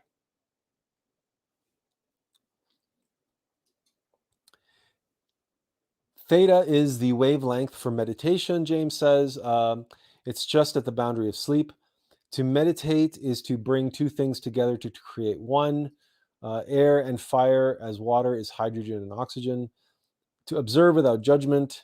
And Garth says, oh my God, worst hour of my life. Dude, prepare next time and say what's needed in 5 minutes. 2.5 hours, really said, oh, okay. Thanks for your feedback, Garth. James Rich, blah, blah, blah. Let's see, Zoltan. Okay, so James Birch says, I am all, everything, we are in the in-between. They are upside down, female, male root chakra is bent. James, it would help if you kept the one-word comments. Try to compose something a little bit more that's a little bit more contextual, because we can't get to everything in the moment. I am the center of the universe. Oh, sorry. Azazel says, it is a scary state since it can transcend time itself, which we've experienced too. Wow. Well, yeah. Okay.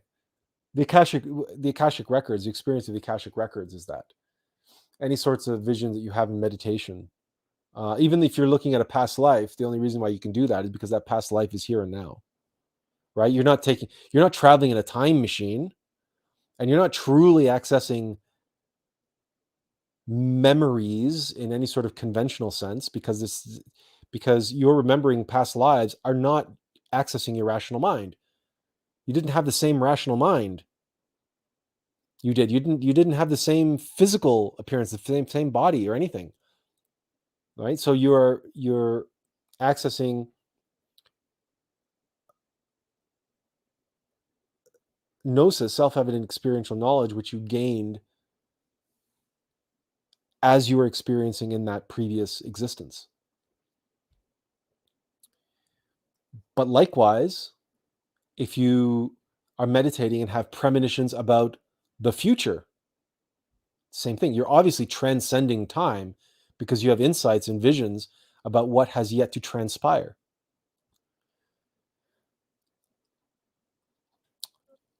Is it a scary state? It's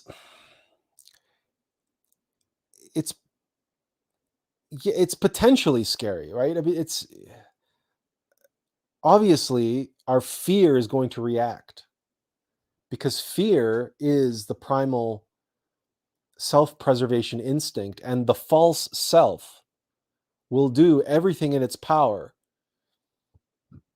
to keep you out of the flow state. So again, let's bring this back to the word being and not being. To be or not to be. This is probably a good place for this conversation to have gone here and now, because we have to be cognizant of this.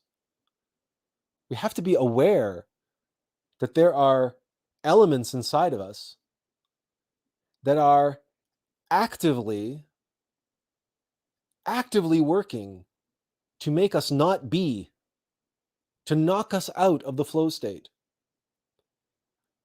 We can see that, for example, in some of the comments by Garth, our esteemed guest Garth here, who's clearly not being. He's unable to be. He's incapable of being in the flow state because he wants to control outcomes, and he wants the universe to revolve around him in the wrong way. As we were describing earlier, when we were saying, that the universe revolves around you, don't let this get to your head. Don't let it get to your ego. Don't take this the wrong way and take it as an opportunity to be mystic pride. Um, Garth must not have been listening at that point. He was wandering. He wasn't in the flow state because he didn't comprehend what was being said. In fact, he reacted and responded by, saying what he did here, which is clear that he's not being. He is being his ego. That's not being. That's not being in the flow state. That's resistance. And you hear this a lot. You'll hear a lot people talking about resistance, and it's the ego which resists, and what it resists is the flow. So something is happening to you in life, and you're like, no, no, no, no, this can't be happening to me. This is scary. Okay, so this is what Azazel is talking about here. When you can have an experience of flow state, of being in that place, and yes, it's scary because your fear desperately wants you to get the hell out of that space. Your fear doesn't want you in that state. Your pride doesn't want you in that state. Your lust doesn't want you in that state. It wants you hypnotized. It wants you ignorant of your being. It wants you to not be. Why? Because not being makes you a slave of your ego, a slave of your I. And being liberates you, frees you from the prison of the false self. So yes, Azazel is right.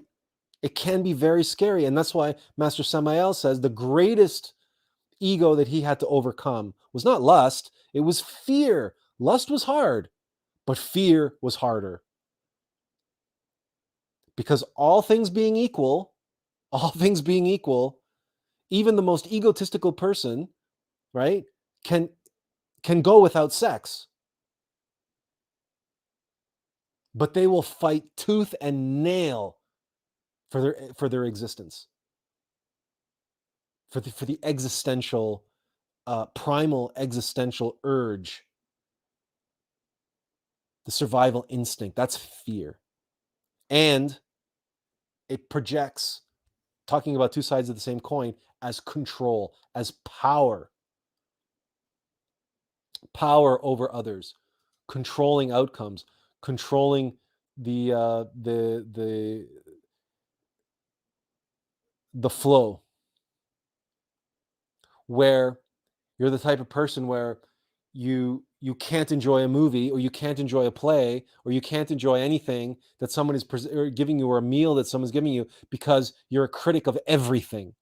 I wouldn't have done it that way. I didn't want that to happen. Why didn't it go some different way? Why did you serve the shrimp before you served the salad? Don't you know you're supposed to serve the salad before the shrimp? Why did you put the salad fork here? Don't you know it belongs there? Like, people who go through life like this are, these A-type personalities where it just has to be this exact way. Everything has to be perfect, like the way I want it to be, or the way I think it should be, or the way I expect it to be. That's fear. That's the control freak that wants its comfort and security. It wants familiarity. It wants the mechanical, robotic, this does compute. A robot, when you present a robot with something, goes, this does not compute, right? And then boom, the computer gets on the fritz and the sparks start flying and the person gets crazy, whacked. Oh my God, I can't believe you did this. Oh, I can't believe they put this in clam chowder. Don't they know that this doesn't belong in clam chowder? Who would make clam chowder with this? Oh, take it back, send it back. Tell the chef he's a freaking idiot. You know people like this. You know people like this. You have people like this in your life. Who knows? Maybe you are like this sometimes. Or maybe you were like this sometimes. Or maybe you were like this often. But you know people like that, and you just feel it intuitively. These people are not being. This is not being. This is not that is no flow state where everything and everybody is wrong, and everything and nothing is right. Nothing is the way it should be. Nothing is how I want it to be. Nothing is how I expect it to be. Me, I. This is resistance. This is the antithesis of flow. This is the antithesis of being. But we all have within us these elements that are trying to get us into that place, to turn us into that Anton Egon, that Anton Ego from Ratatouille.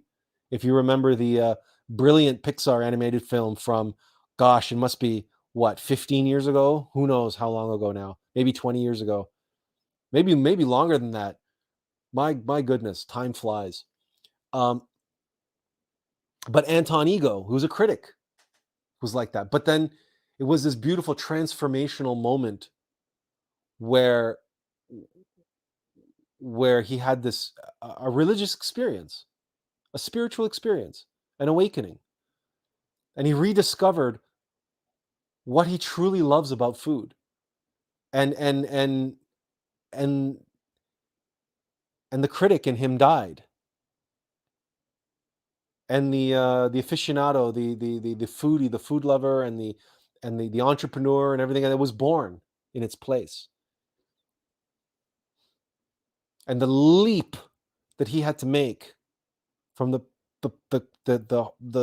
stone cold, harsh, brutal critic that he was into the light-hearted, spirited, open-minded, open-hearted, generous entrepreneur and restaurateur, who opens the bistro Ratatouille. The leap was gargantuan, right? It was a Darth Vader like transformation, right? When Darth Vader transforms back into Anakin Skywalker at the end of Return of the Jedi. Remember what we were saying earlier about ice can evaporate? This is the power of being. This is the true nature of flow. Flow can skip a state. And the same thing goes in reverse.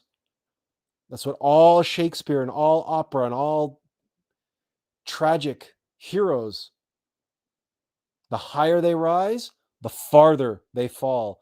And it's not this huge, vast gulf that separates Christ from Antichrist. It is a slip on a banana peel. It is a single transgression, a single moment of indiscretion, of falling asleep, of not being, and allowing one of these malevolent forces within us to grab hold of us, to slip in there, into the gap, into the cracks, and in that moment cause us to commit an act for which the karma is severe and instantaneous, and our transformation, our fall from grace, is instantaneous. That's what all tragic heroes teach us. That too is flow. That moment of that slipping on a banana peel, that one transgression, of that one split second of not being, and we come crashing down. That's like the crack in the dam, where, if you've ever seen that phenomenon, you have a dam that stood there for 100 years, and all of a sudden this little crack forms, and then the water starts to come out of that crack. Now, if that little flow of water isn't plugged immediately, within a few minutes or a few hours, the entire dam will have collapsed. That is the nature of that flow. That is the nature of water. Water will flow if it is not contained. Let's get to a couple more comments, and then we will continue along on that last tributary. This was when I was running another lap, taking a shortcut, which would take 10 minutes tops. Meanwhile, the outside world had been looking for me for an hour or so. Okay, so that's a different expression of time vanishes or transcends time. Yes, if you're in the zone running, then that's another thing that seems to stop or seems to go away, because it just doesn't, you're on a different level. You're in a different place when you're in the zone. And that's why when you meditate, for instance, there have been times when we've done a meditation and it's felt like, or when you sleep, right? There have been times when we've gone to sleep or we've had a meditation and it's felt like we've been meditating for hours, or we've been. Let's back up. There have been times when it felt like we were sleeping for hours, and then we wake up and we look at the clock and we were asleep for an hour and a half, but it felt like 5 hours. Other times, there were times where we meditated, it felt like 20 minutes. We looked at the clock, it was 2 hours. So time is a construct, and time is really subjective. James dropped a 100, assuming he agreed with something we said. And he asked, where did he go? We think he's referring to Garth. Scary in retrospect, more like, perhaps. It's regardless. Scary in the moment, scary in retrospect, it doesn't really matter. The point is if it's scary, or if you're just using it as an expression, like a phrase of, you're not really afraid, you're not really scared of it. But rest assured, there will be times that you have experiences that they will seem terrifying to you, because they'll be novel, they'll be new, they'll be different, and you won't know what's going on. You don't know what's happening. So that aspect of you, that false self, is going to be not necessarily resistant to it, but in the same way, perhaps, that when you go to an amusement park and you take a roller coaster, the roller coaster may be scary. You know deep down that you're not in danger. You know deep down that nothing's going to happen to you. 1 million people have ridden this roller coaster. 1 million more will ride it after you. Nothing bad's going to happen, especially if you go on like the old rickety wooden ones in like Coney Island and other, like in the States and stuff. These like 100-year-old wooden roller coasters. They really are scary, because you look at them going, how is that thing still standing? How has that not been condemned yet? But as an aside, but as you're going through that experience, still the nature of the experience, the visceral nature of that experience, just rattles the senses and it's outside the regular wheelhouse of our normal day-to-day comfort zone, and so therefore fear reacts. We have that fear reaction, that exhilaration, that excitement, that whatever. That's why many people like going to horror movies. They like the jump scares, they like all this, because they want that center to be stimulated, but they want it to be stimulated in a safe space. So that's something to keep in mind.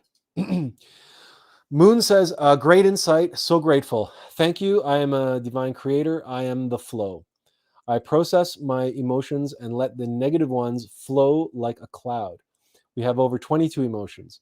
We can experience several emotions in the same, but our power of awareness is to transmute the negative emotions into gratitude and focus our energy in positive outcomes to manifest the best timeline. Well, there's a lot in that comment that we could unpack. If we have time, we'll come back to it. The transmutation of impressions is the awareness of and recognition of the emotions. We don't have to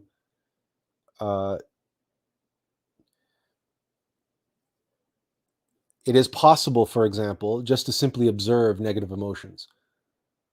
In the observation of them and the recognition of what the emotion is, exists its transmutation, its transformation of the impression. You don't have to actively seek to transmute it into something positive. But of course, if you experience a negative emotion and you are grateful for having had the experience, well, then that obviously is a transmutation. But you don't want to do so at the expense of feeling the negative emotion.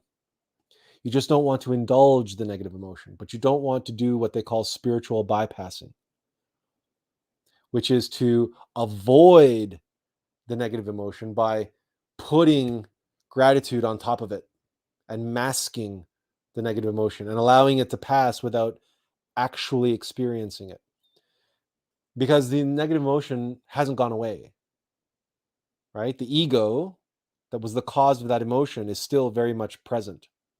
The emotion came and went, but the source of the emotion, the ego, is still there. And you cannot dissolve the ego, the source of the negative emotion, unless you comprehend it. And you cannot comprehend what you have not studied and analyzed in meditation. And you cannot study and analyze in meditation what you have not observed in the field, in the wild. If meditation is a laboratory in which we study the metaphysical anatomy or the metaphysiognomy of egos, of our psychology, then our day-to-day lives and moment-to-moment flow state of being in the moment and being whatever it is we are in that moment. It's not about avoiding. Remember, it's allowing. It's be. If part of being as we are currently is being littered with egos, of being trapped in the false self, of being asleep. Part of being for us is being that, not avoiding it, not pretending like it doesn't exist, or not trying to graft a superior sense of self on top of it, like, wallpapering it over. So it's very subtle. Some of the things that you're talking about, there's subtle nuance in there. We're not accusing you of anything, but rather we're just trying to flesh out some of the subtle nuance in some of the language of what you're saying. As for manifesting the best timeline, leave that to your innermost being. Leave that to being. Our job is to serve. So observe. It's interesting how you cannot spell the word observe without the word serve. That's not by accident, right? If we look at what the prefix ob means, then to observe is a form of service. Benjamin says, in your example, being ungrateful is not in the flow state. In Moon's example, yeah, it must be, because Benjamin and Moon are having a discussion here. False gods equals Dragos equals narcissist. Yes, LOL. Okay. Thessalonians, Benjamin says, Thessalonians 5:16-18. Rejoice always, pray continually, and give thanks in all circumstances, for this is God's will for you in Christ Jesus. This verse reminds me of being in the flow state, accepting life as it is what it is. Okay. Here's where, and we agree, okay? And this can be achieved in a practical way. The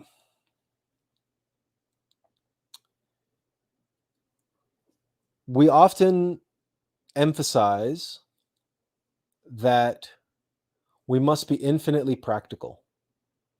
To be practical means to be realistic and pragmatic. Practical. There will be times when you will encounter circumstances that will trigger in you emotions, sensations, reactions that will put you in a state that you feel absolutely devastated. In the moment, and we guarantee you have felt this way before, be honest with yourself. Be honest with yourself. Because we're being honest with you. We cannot go through life moment by moment being grateful for everything that happens to us. I can't do it. I can't muster up that kind of energy to actively be grateful when it was 5 minutes away from this live stream and I was getting called to run upstairs and troubleshoot a computer problem 5 minutes before a live stream. And you know what technical problems, you know how long they can last. You know how long they can take to troubleshoot on computers, especially a computer that I'm not even familiar with, because this family member uses Apple products and I grew up using IBM, Windows, Microsoft, and DOS. So IBM compatible computers, right? I've never owned a Mac, right? But this family member owns a Mac, and every time he has a problem, I'm the one that has to go and troubleshoot it. So for me, it's like a completely foreign thing. It's very, very, very difficult. You got 5 minutes away that you have to be live on air, and someone's asking you to troubleshoot a computer problem. And this family member is, anyway, in that moment, rest assured, I was not grateful for having been asked to do that. And I was not grateful when I was being confronted by that computer problem. I don't see how anybody could be under those circumstances.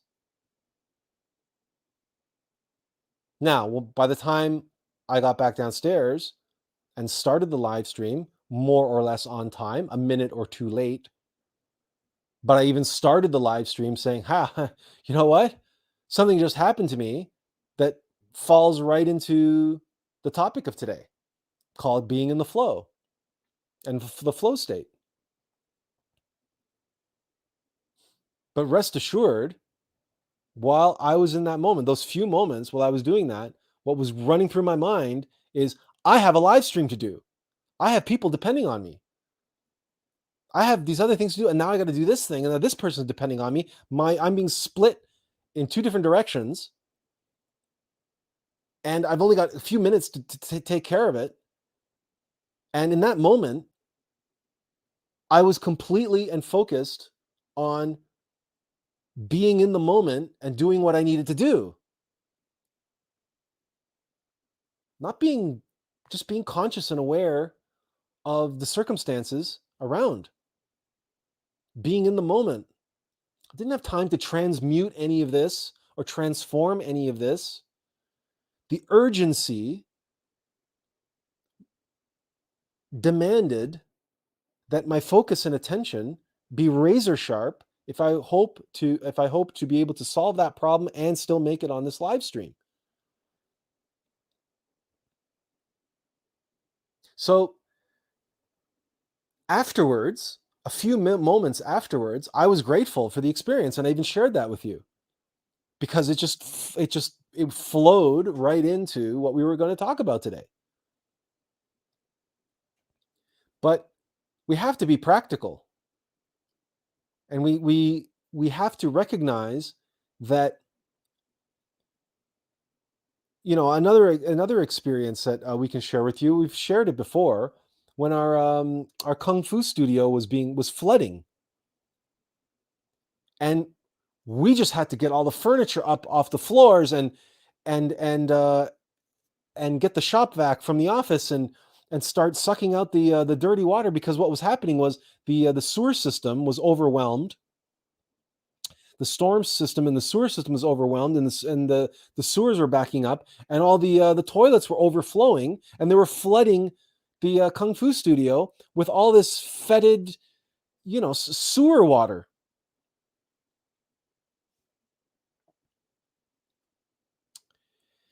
And we, in the moment, there's no time to be grateful, right? You're coping with a mini disaster. You're coping with a catastrophe. You're coping with whatever you need to cope with. You need to be sharp and present and focused and concentrated and in the moment, and you need to be being in that moment. You can't be worrying about being grateful. Oh, because I have to be spiritual. No, I was not worrying about being spiritual when the Kung Fu studio was being flooded. We have to be practical. We have to do what needs to be done. We have a limited amount of faculties to work with. And yes, even though we say always remember your divine mother, that always remember yourself. Be an observation of yourself. Be an observation of the moment. Be mindful of what is going on. And remember your divine mother. It's enough. It's enough. To remember her, to remember yourself, it's enough. And even if in that moment you forget yourself in that sort of mechanical, rational mind sort of way, you're not actively remembering yourself, but consciously you're acting 100% on the will of your being, like we were when the Kung Fu studio was being flooded. I should say I was on autopilot. I was 100% not in control of my actions. Attlas was behind the wheel, and Attlas was 100% Attlas. And I was observing, I was watching Attlas commanding people, telling people, directing people what to do, how to do it, when to do, taking charge of the situation in the moment to absolutely minimize the damage to Sifu Carey's Kung Fu studio. Because it wasn't my studio, I was just a student there. But Sifu Carey and his wife were off at a tournament, and I was leading the class that day. So I was the Sifu that day. And so I never imagined that part of that class would be preserving the Kung Fu studio from a catastrophic flood and hundreds and thousands of dollars of insurance damage. Because that there's all sorts of equipment and other things like artifacts and so on and so forth that go along with a Kung Fu studio. It's not just right. It's not just mats. All of those had to be thrown away. Unfortunately, we couldn't salvage them because they were the first thing that got hit, right? And they sucked in all that fetid, putrid sewer water, and you can't clean them. You can't get the smell out of them once that happens. But we digress. So this flow state, remember, we have to be practical. And so transformation and transmutation and negative emotions and all this sort of stuff, it's a very nuanced, it's very subtle, and we shouldn't do anything mechanically, and we shouldn't do anything in a rote sort of way.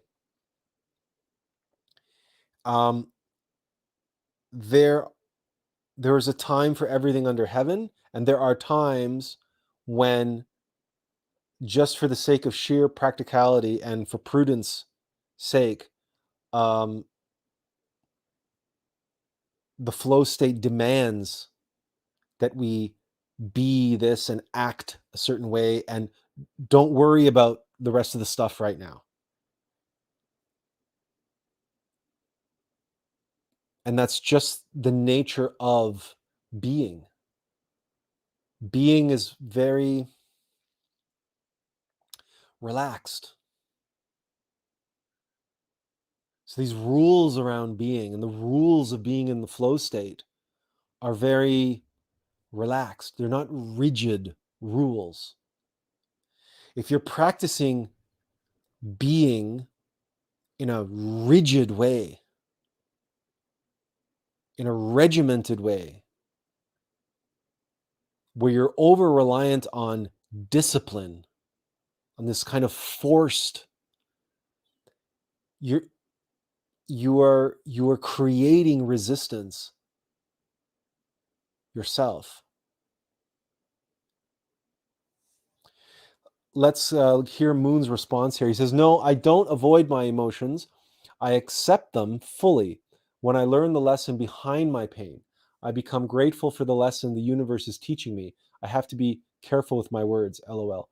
Okay, so again, here you're expressing it more in a retrospective viewpoint,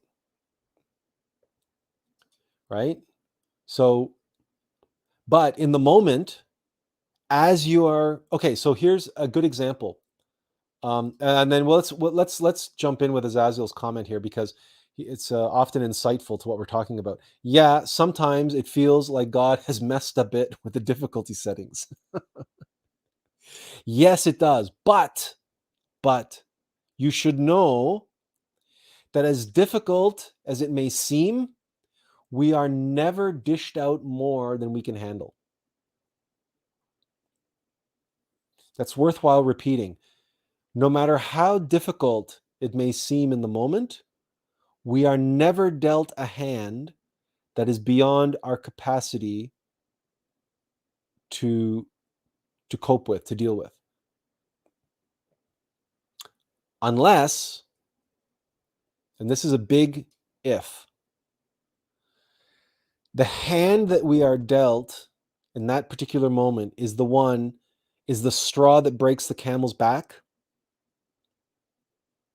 is the hand which causes us to collapse, that in a heap of defeat, of exhaustion, of failure, where we've reached the end of the line, we've reached the end of our rope, and we have no choice but to turn within, or but to raise our hands up and our eyes up in pleading to God, to our divine mother, to our innermost being, and saying, you know what, I I can't go on without you.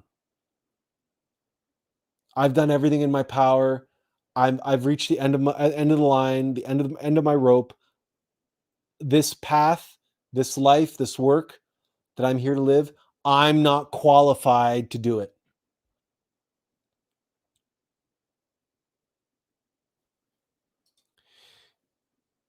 If you're experiencing things on a regular basis over and over and over and over again, where the flow seems to be one tsunami after another, after another, after another, after another, a relentless series of 50-foot waves, and you just can't surf those waves. Each one just smacks down on you, one after another, and you end up waterlogged, face down on the beach, day after day after day after day, wave after wave after wave after wave crashing down on you. Guess what? The flow is trying to tell you something. Your being is trying to tell you something. Your divine mother is trying to show you something. But you have to really know this. You can't just be, this is not just a cop out where things got a little bit tough and you're like, oh my God, it's like too much. No, no, no, no, no, no, no. No, no, no. We're talking like nothing you seem to do, nothing you seem to try. Everything you try to do seems to fail miserably. You can't go anywhere. You can't do anything, blah, blah, blah. You can't get anywhere in this life. You can't go get anywhere in this world, right? Everything and everyone and everything seems to be against you all the time. It's life trying to tell you that you're not qualified.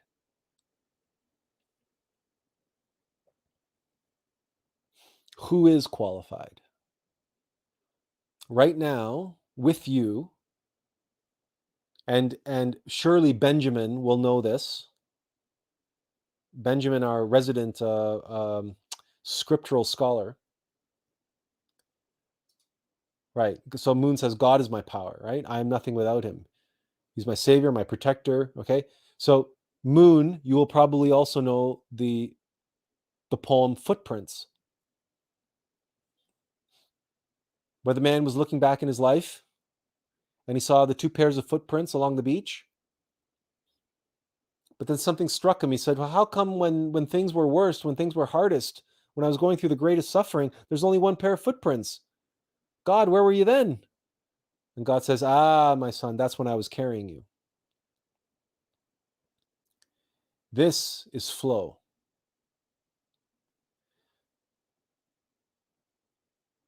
When you finally admit that you're not qualified to handle those problems, you're not qualified to do the work you came here to do. You are qualified to serve the one who is qualified. We are not the hero. We are not the hero. This personality, this physical body, we're not the hero. You know who we are? We are Sancho. We're the squire. The hero, we are Hanuman, right? The monkey god. We're the monkey, right? Our innermost Rama. He's the hero. He is the one on the quest to free Krishna, the innermost intimate Christ, from its enslavement. Because our innermost intimate Christ is enslaved by our egos.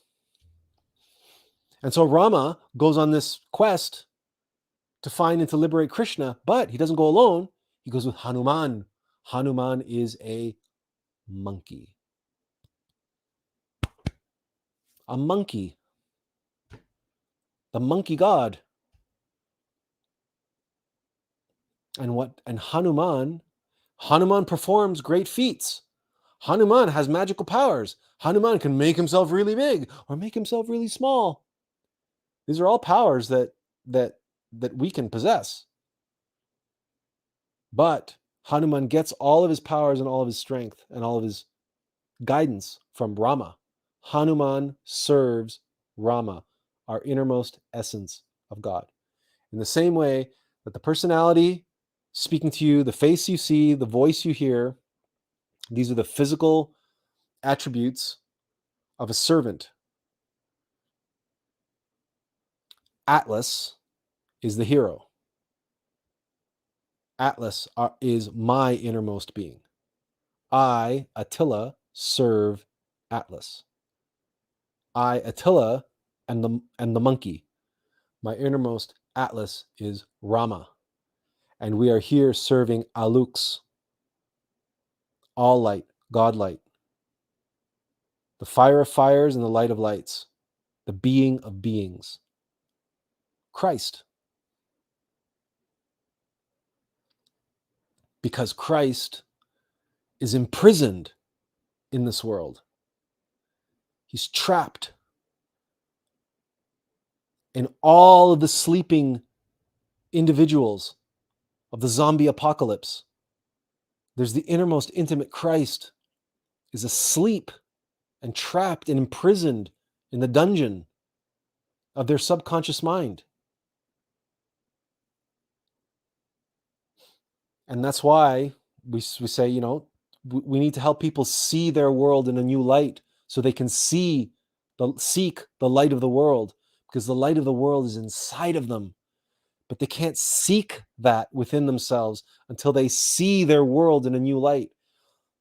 And that's a lot of what we've been talking about today, about this flow state, where they see themselves as a unicyclist going through life, where what they need to do is feel themselves as a cyclist, fixed in motion in the triune human being, and free their innermost cyclist and find that connection, that chain, those links, those ties that bind us to our divinity, our innermost essence, on our quest, on our journey up the mountain, to seek, to find, and to liberate, to embody, to incarnate our innermost intimate Christ and bring it into the world. That's what it means to bring the gifts of metamind into the world. Those infinite gifts, those infinite knowledge and insights, and whatever it is that our unique individuated expression of the intimate Christ within has to bring to the world. And everybody has that potential to whatever degree that they have it. Now, not everybody is going to achieve it. Not everybody is going to awaken. Not everybody's going to bring in their gifts into the world. We have to be practical. We have to be practical and realistic. We can't save everyone. But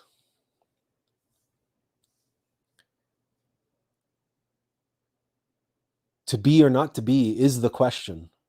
This flow state is the state of being.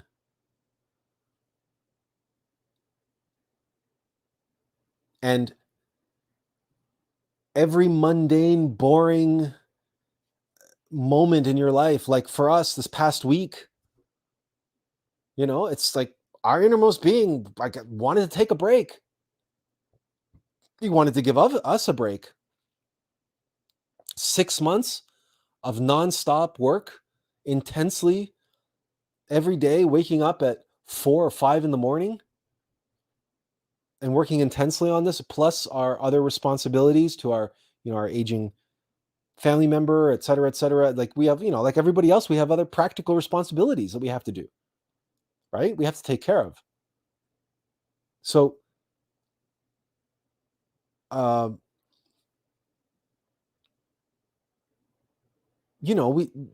that's also flow, right? The water ebbs and flows, the waves, the tides, rises and falls.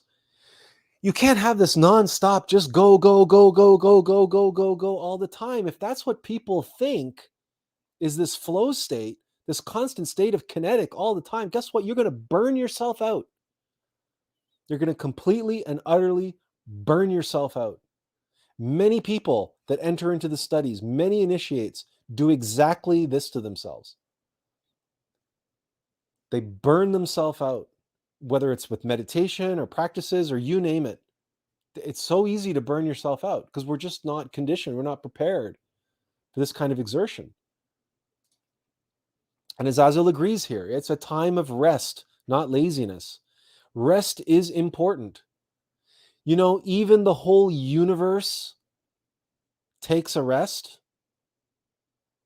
Forget about the moments of rest in between, but the great in-breath, the great out-breath, the Mahamanvantara, right, is followed by the great in-breath, the Mahabharata.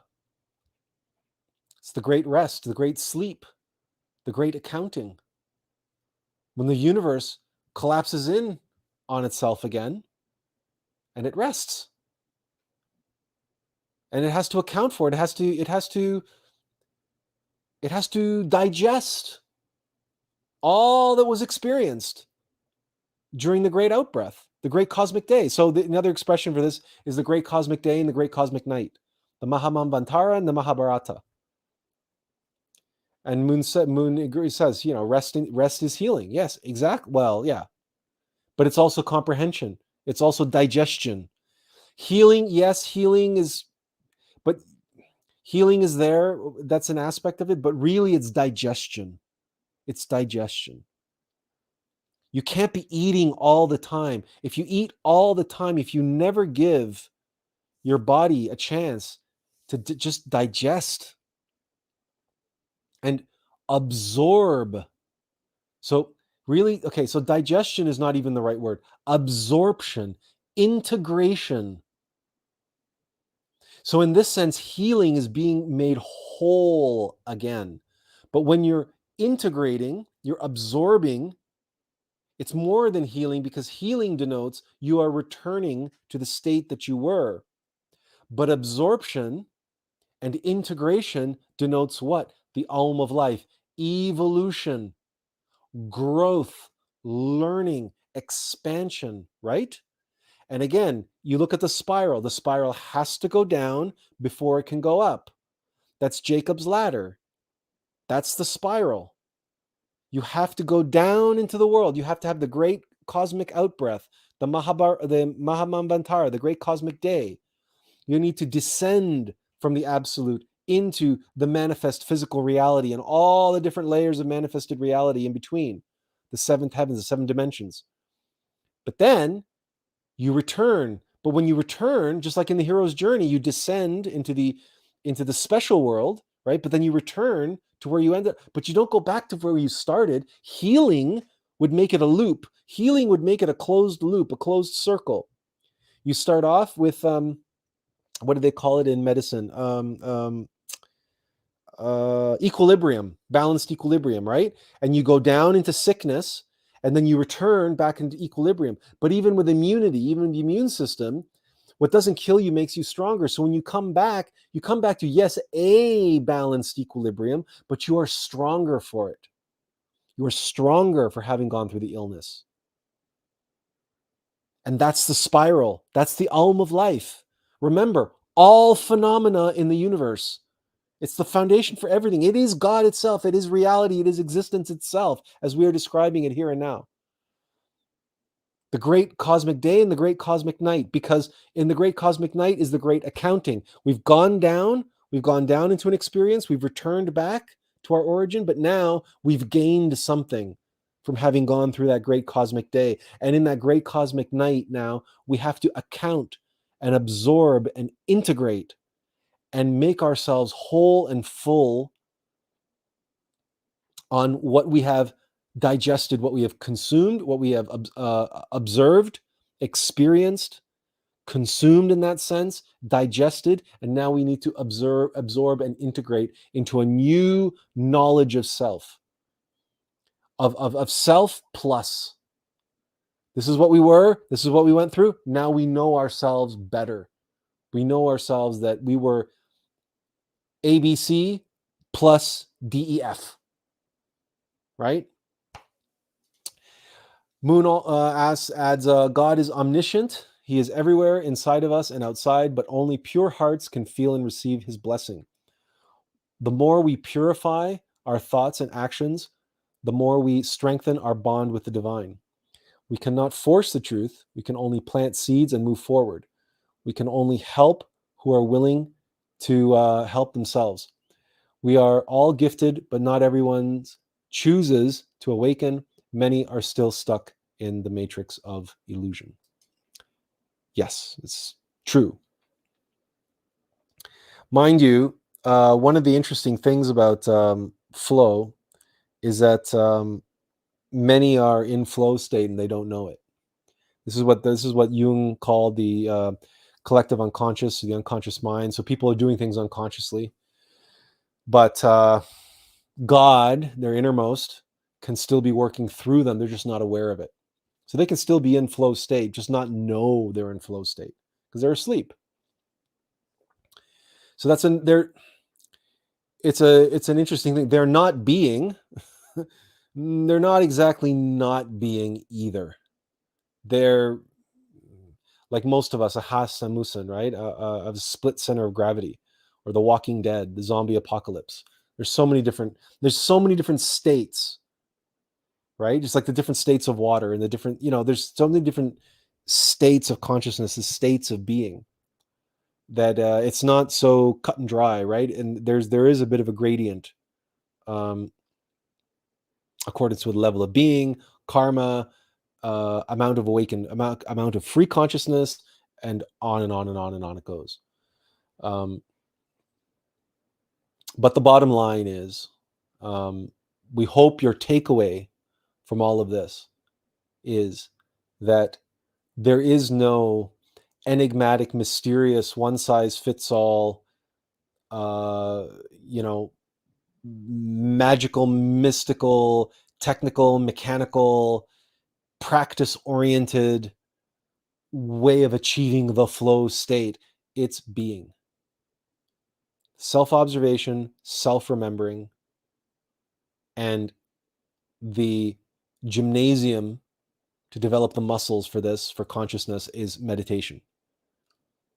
And being is the flow state. When you are being, you are what you are, and everything is what it is.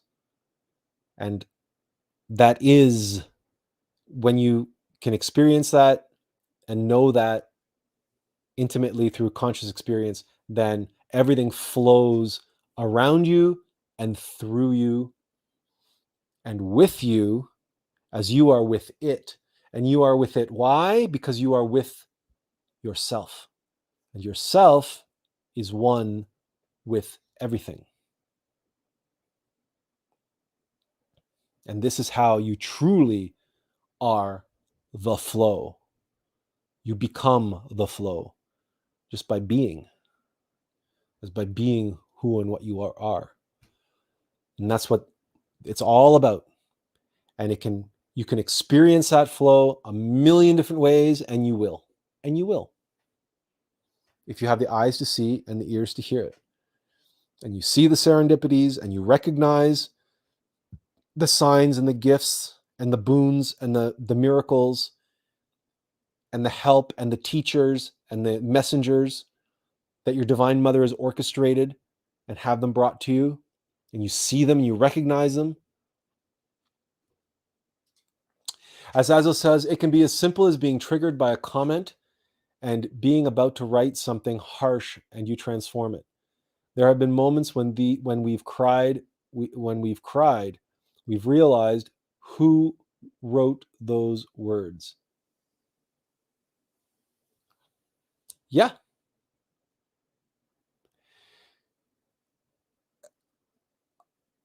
Another way to express being in the flow state is awakening. Just snapping awake in any given moment and realizing what's going on. Who or what is flowing through you? Is it your being or is it your ego? And being aware of that and developing the discernment to know the difference. That too is being with the flow. Because remember, the downward spiral certainly does feel like a flow. It feels like you're being flushed down the toilet. Well, that too is a flow. That's a flow of the downward spiral. That too is Aum. Remember, Aum is both evolution and devolution. You have to have both. You can't just have one. That's what this pathetic materialist intellectuals on this planet are so absolutely obscenely ignorant of what is self-evident and obvious. If they would only open their eyes. They only believe in evolution. They don't actively. We should at least be talking as much about devolution as we are about evolution. But you never hear the word used. You never hear it addressed. That's because of fear. The fear of death. Right? Nobody likes talking about death. Unless it's the news, unless it's the media. They love deaths. They love murder. They love mass murder. They love mass shootings. Boy, does that sell advertising. Boy, does that sell eyeballs. They love that shit. They can't get enough of that crap. And so do the movies. So do Hollywood. Hollywood loves its more movies, its thrillers, its horrors, its guts, blood splattering, explosions, bodies flying. It loves that shit. Oh, but more, and audiences love it too. Why not? Boy, do they love their violence. Why? As Quentin Tarantino said, because it's so much fun, Jan. But we digress. We digress. You see, that's also a flow, right? The flow of blood, the flow of porn, the flow of um, uh, sarcasm and spiteful, harmful humor, right? Because the Black Lodge has its own flow, the flow of shit, the flow of muck, right? That's also a flow. And we can fall into that flow and we can be sucked down the toilet, be flushed down the toilet and down into the sewer system and down right. That flow goes right down into hell. The psychological hell, and then after that, physical hell. Well, metaphysical hell. Moon says, well, it depends. If they took too much drugs, alcohol, sex with different partners, that they are no longer connected to their soul, and their soul can be hijacked by dark entities. It takes discipline when we want to expand our mind and elevate our soul. It starts off as discipline. There's always an element of this. It's consciousness. It's consciousness. It's awareness. Because eventually you want to get to a place where it's natural for you to do what's right. It's natural. It requires no discipline. It would take discipline for you to break your ethics. For us, we can't lie. We are incapable of not speaking the truth. We are incapable of that. We don't have to. It takes no discipline for us to be honest. Were we always that way? No. Because of fear, we lied a lot, especially to parents. Our parents we lied to often because we were afraid of them. We were afraid of, because they were very disciplined. They were very harsh and strict. And we were afraid of, because they were afraid.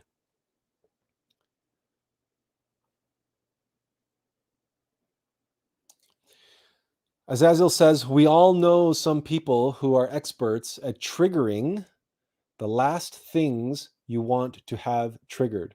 Aha. It's a dangerous game, really. What you mean by that, Azazel, if we correct us correct me if I'm wrong. What Azazel is saying there is that we all have people in our lives who know how to push our buttons, and they push them like they're playing a Vegas slot machine. And it is a dangerous game. It's a dangerous game, but they are the very ones to test our resolve and how much progress we are making. Because the same people who, when number of years ago they were pressing our buttons and they could get us to, go off like that, now they can mash that button all they want, and it's very unlikely that they'll get the same reaction that they once did. So it's a dangerous game, but it's a necessary game, because those triggers, those hot buttons that we have, and we all have them, you do, and there are those people in your life that for whatever reason, the energetic synchronicities, they come into your life and they just know what to say or how to say it or what to do and how to do it, that just makes you want to just punch them in the face or whatever, or you just blow your fuse or what, blow your top. What those people that know how to push our buttons, and they do, they are precious gifts. They don't feel like gifts, but they are precious gifts. They are part of the flow. Why? Because they're the ones that are revealing the pockets of resistance inside of us, the pockets of resistance inside of us that are truly preventing us from being in the flow. And this is the important thing about the flow, is that water can flow or water can crash, as Bruce Lee said. That means if Bruce Lee was be like water, my friend. What that meant was when Bruce Lee was coming at you with his flying dragon kicks and his punches, he was being water. But boy, it didn't feel like water. You were getting punched in the face. You were getting attacked by a flying dragon kick, and it was coming at you like a whirlwind, like a tornado, like a water spout, like a hurricane, like a tsunami. Right? That's water crashing on you. These people pressing your buttons, getting you to like all this stuff bubbling up and boiling up inside of you. Yeah, that's a flow, all right. You have to be on observation of that. You have to observe that. You have to see yourself in that state when you're boiling over. Like, have you ever put a pot of water or a pot of soup on the stove and you put the lid on it? And what happens? It boils over and it makes this big mess on the stove, right? Right? You just created the conditions and you turned your back on it. You left it too long and it boils over. You have to be cognizant and conscious of your capacity to be put in that state. And those are the people, the ones who push your buttons. They're the ones that show us that.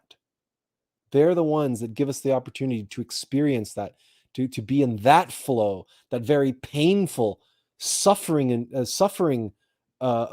flow, the harshness, the severity of being. But we need it. We need it. And when we're truly observing ourselves and when we're truly remembering ourselves and when we're truly in the flow, that is truly being, when things are the worst, that's when we completely surrender to our innermost being. That's when there's only one pair of footprints in the sand, because in that moment, we, like Hanuman, are taking all of our orders from our innermost Rama. And we are in complete service of our innermost essence of God. Benjamin says, no spring of water pours out sweet water and bitter water from the same spring opening. So if our consciousness is good, it produces goodness and vice versa. Unfortunately, we can see what the media is pouring out. Moon says self-awareness. Just remember, though, Benjamin, to use your analogy of the spring, remember that no spring of water pours out sweet water and bitter water from the same opening. True. But that is not an apt description of the state of consciousness of humanity. Because what is really happening is there is one spring and one opening. And it's always sweet water coming out of that. There might be a second opening for bitter water, that's true, but which is always bitter, and there's nothing you can do about it. But the well of spring water that sweet water comes out of, the problem is that well can be tainted after the fact. That sweet water can be made bitter. And it is the ego that loves to poison and taint the well of sweet water.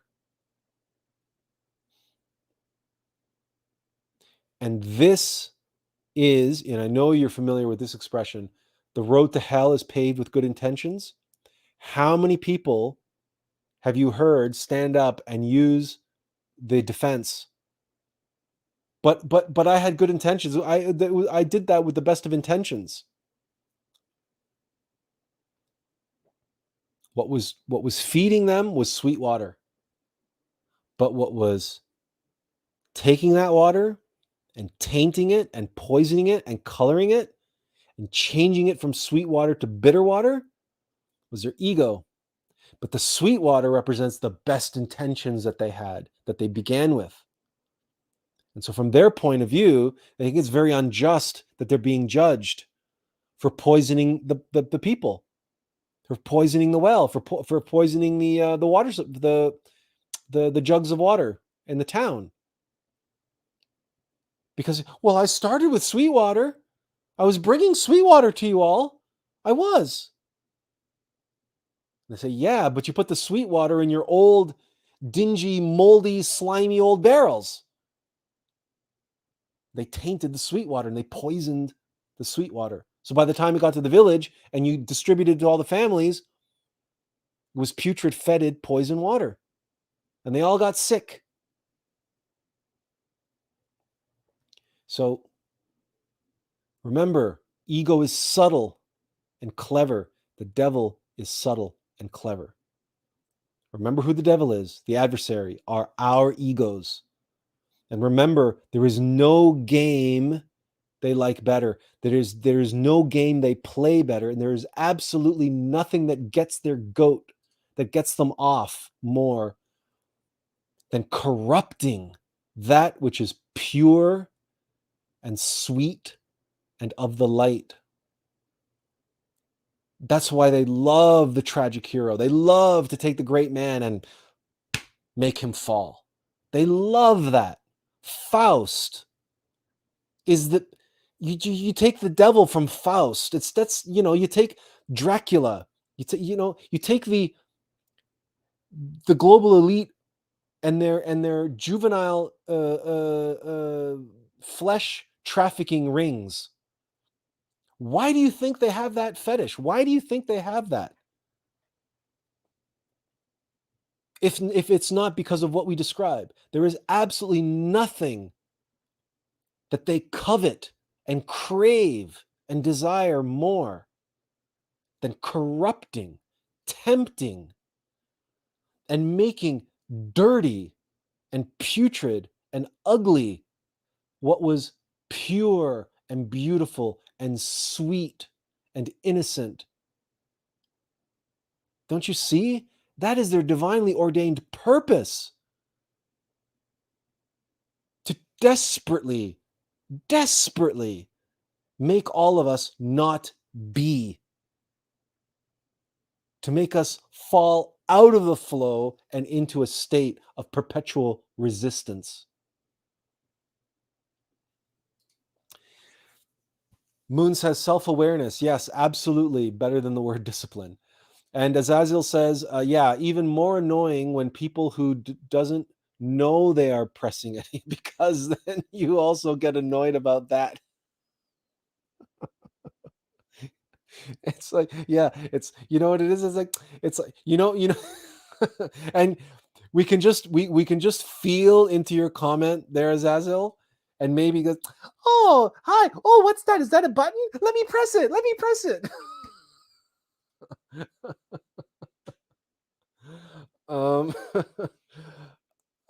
Moon says a karma also in full action now that we have entered the age of Aquarius.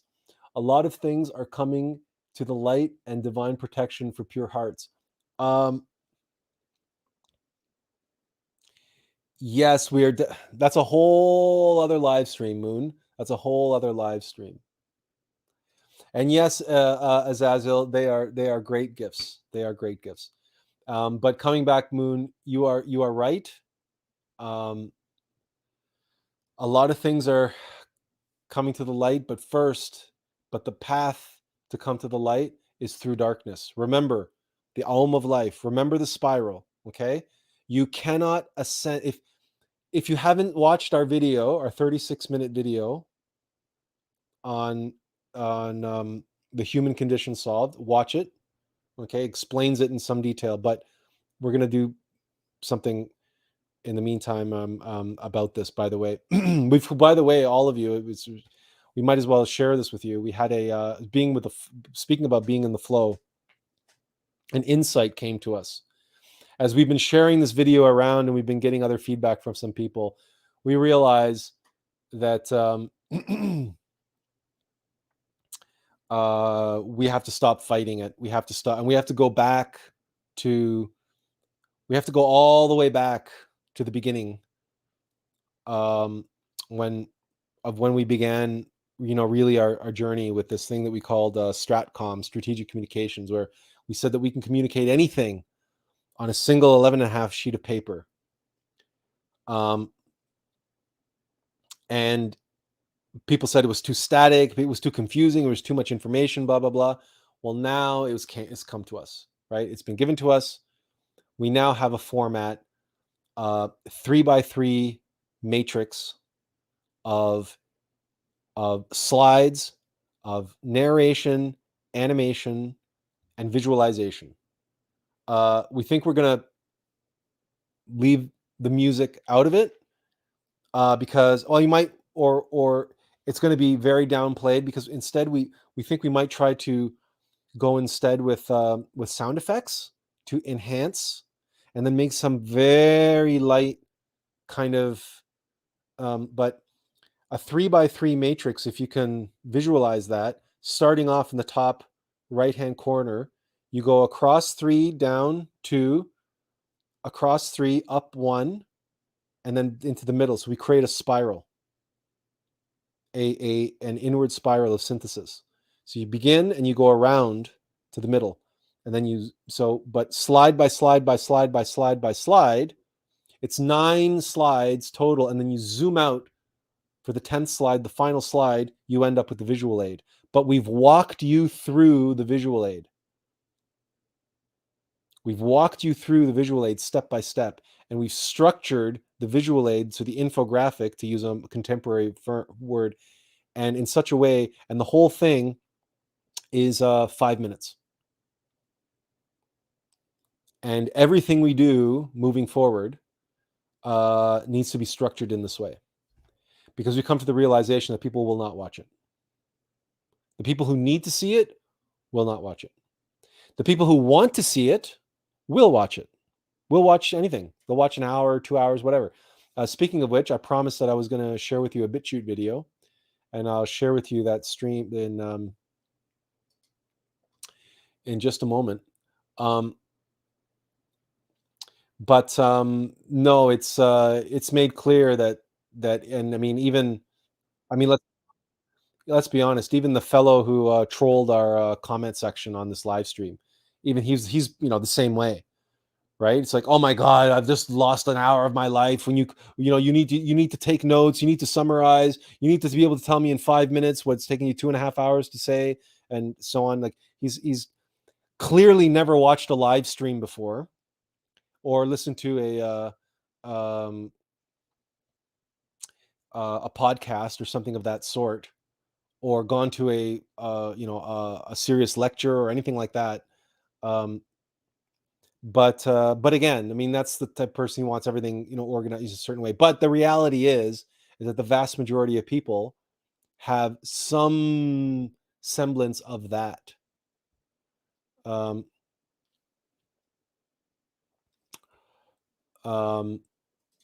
Eduardo is chiming in here and saying, Ali Shitx does that technique rather well. I think your message can rock that format. Okay. Yeah. So anyway, I hope we can rock that format. So so yeah. So it just came to us that 5 minutes is what, 5 times 60, 300 seconds, right? When you divide that by 9, it comes to 33 seconds per slide. 33 seconds per slide. Oh, he said Alt Shift X. Sorry for the spelling error. Okay. Let's go back here for a second. Moon says, yes, when I deal with Dragos, I have been a victim of many attacks, invisible rounds and invisible rounds. My light triggers their demons, and their demons trigger my ancestors. We always clash. I block them as much as I can and leave them face their own karma. It continues. That's why they did with me. They discovered I was divinely protected. Everything backfired on them. I did not do anything. I did not need to do anything. I concentrated on self-love and healing. The more they attacked me, and more the universe bless me. I am so grateful in spite of all the betrayals and unnecessary pain. And he adds, awesome. I am so grateful for everyone's insight.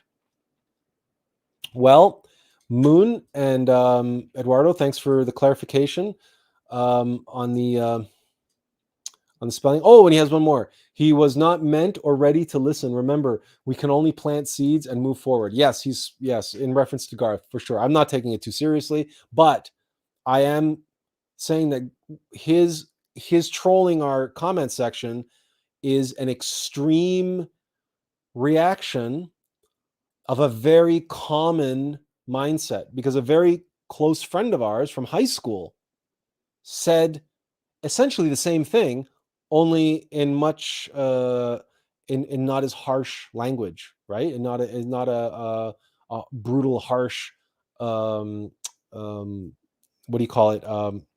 Sort of spiteful way.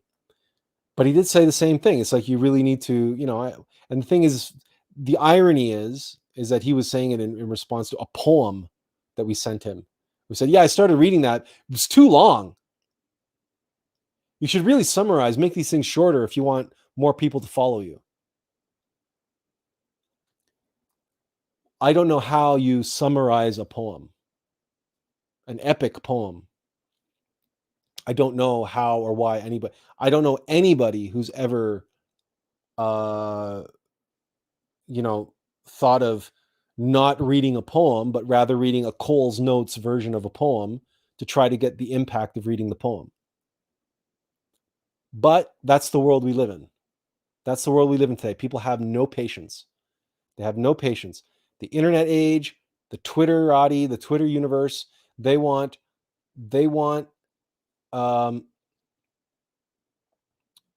everybody wants everything right away. Everybody wants instant gratification. Now.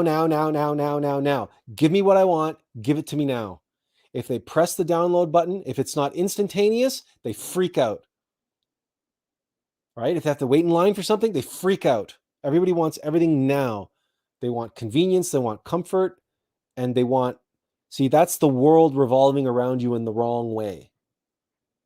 Right? They don't want the flow, they want a faucet. And that is the way the ego, the Black Lodge, takes everything we've been talking about today with regards to the flow and twists and corrupts it. Right? The ego doesn't want the flow state. The ego doesn't want the being. The ego doesn't want to be. No, the ego wants a faucet. And like in the cartoons, right? The ego wants to put itself under the faucet and turn on the faucet and fill up its belly with what comes out of the faucet. That's what the ego wants. Azaza says, oh, how they would love poems if they can't stand the hours. Yeah. They are attacking us on social networks a lot. The more we rise, the more we attract dark entities who try to block us, who trigger us. So we bring down our vibes. That's why it's important to ignore them or block them. Look, you know what? The light attracts mosquitoes and moths and everything else, right? They're attracted to the light. So it comes with the territory. Look, it comes with the territory. And but sometimes, right, we have to recognize and have to know when,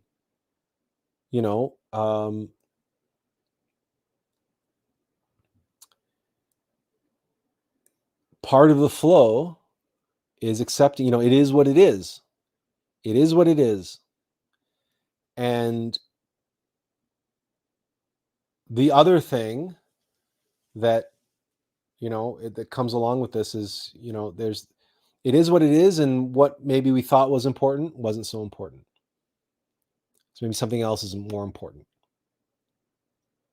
And you put it on the scales and you're willing now to say, okay, what do I give up in order to accommodate this thing that's actually more important?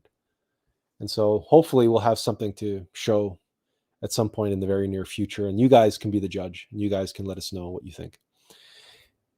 3-hour mark, time for this flow to come to an end. We want to thank all of you for joining us. We give you another opportunity in the last moments here, the last seconds, if you want to give your thoughts or ask a question or make a comment. Otherwise, we'll say thank you very much for being here, as always. And we hope to see you again next week. And remember, be the flow. Just be. Observe, remember yourself. And as always, inferential peace, and we'll see you next time. Goodbye, everyone.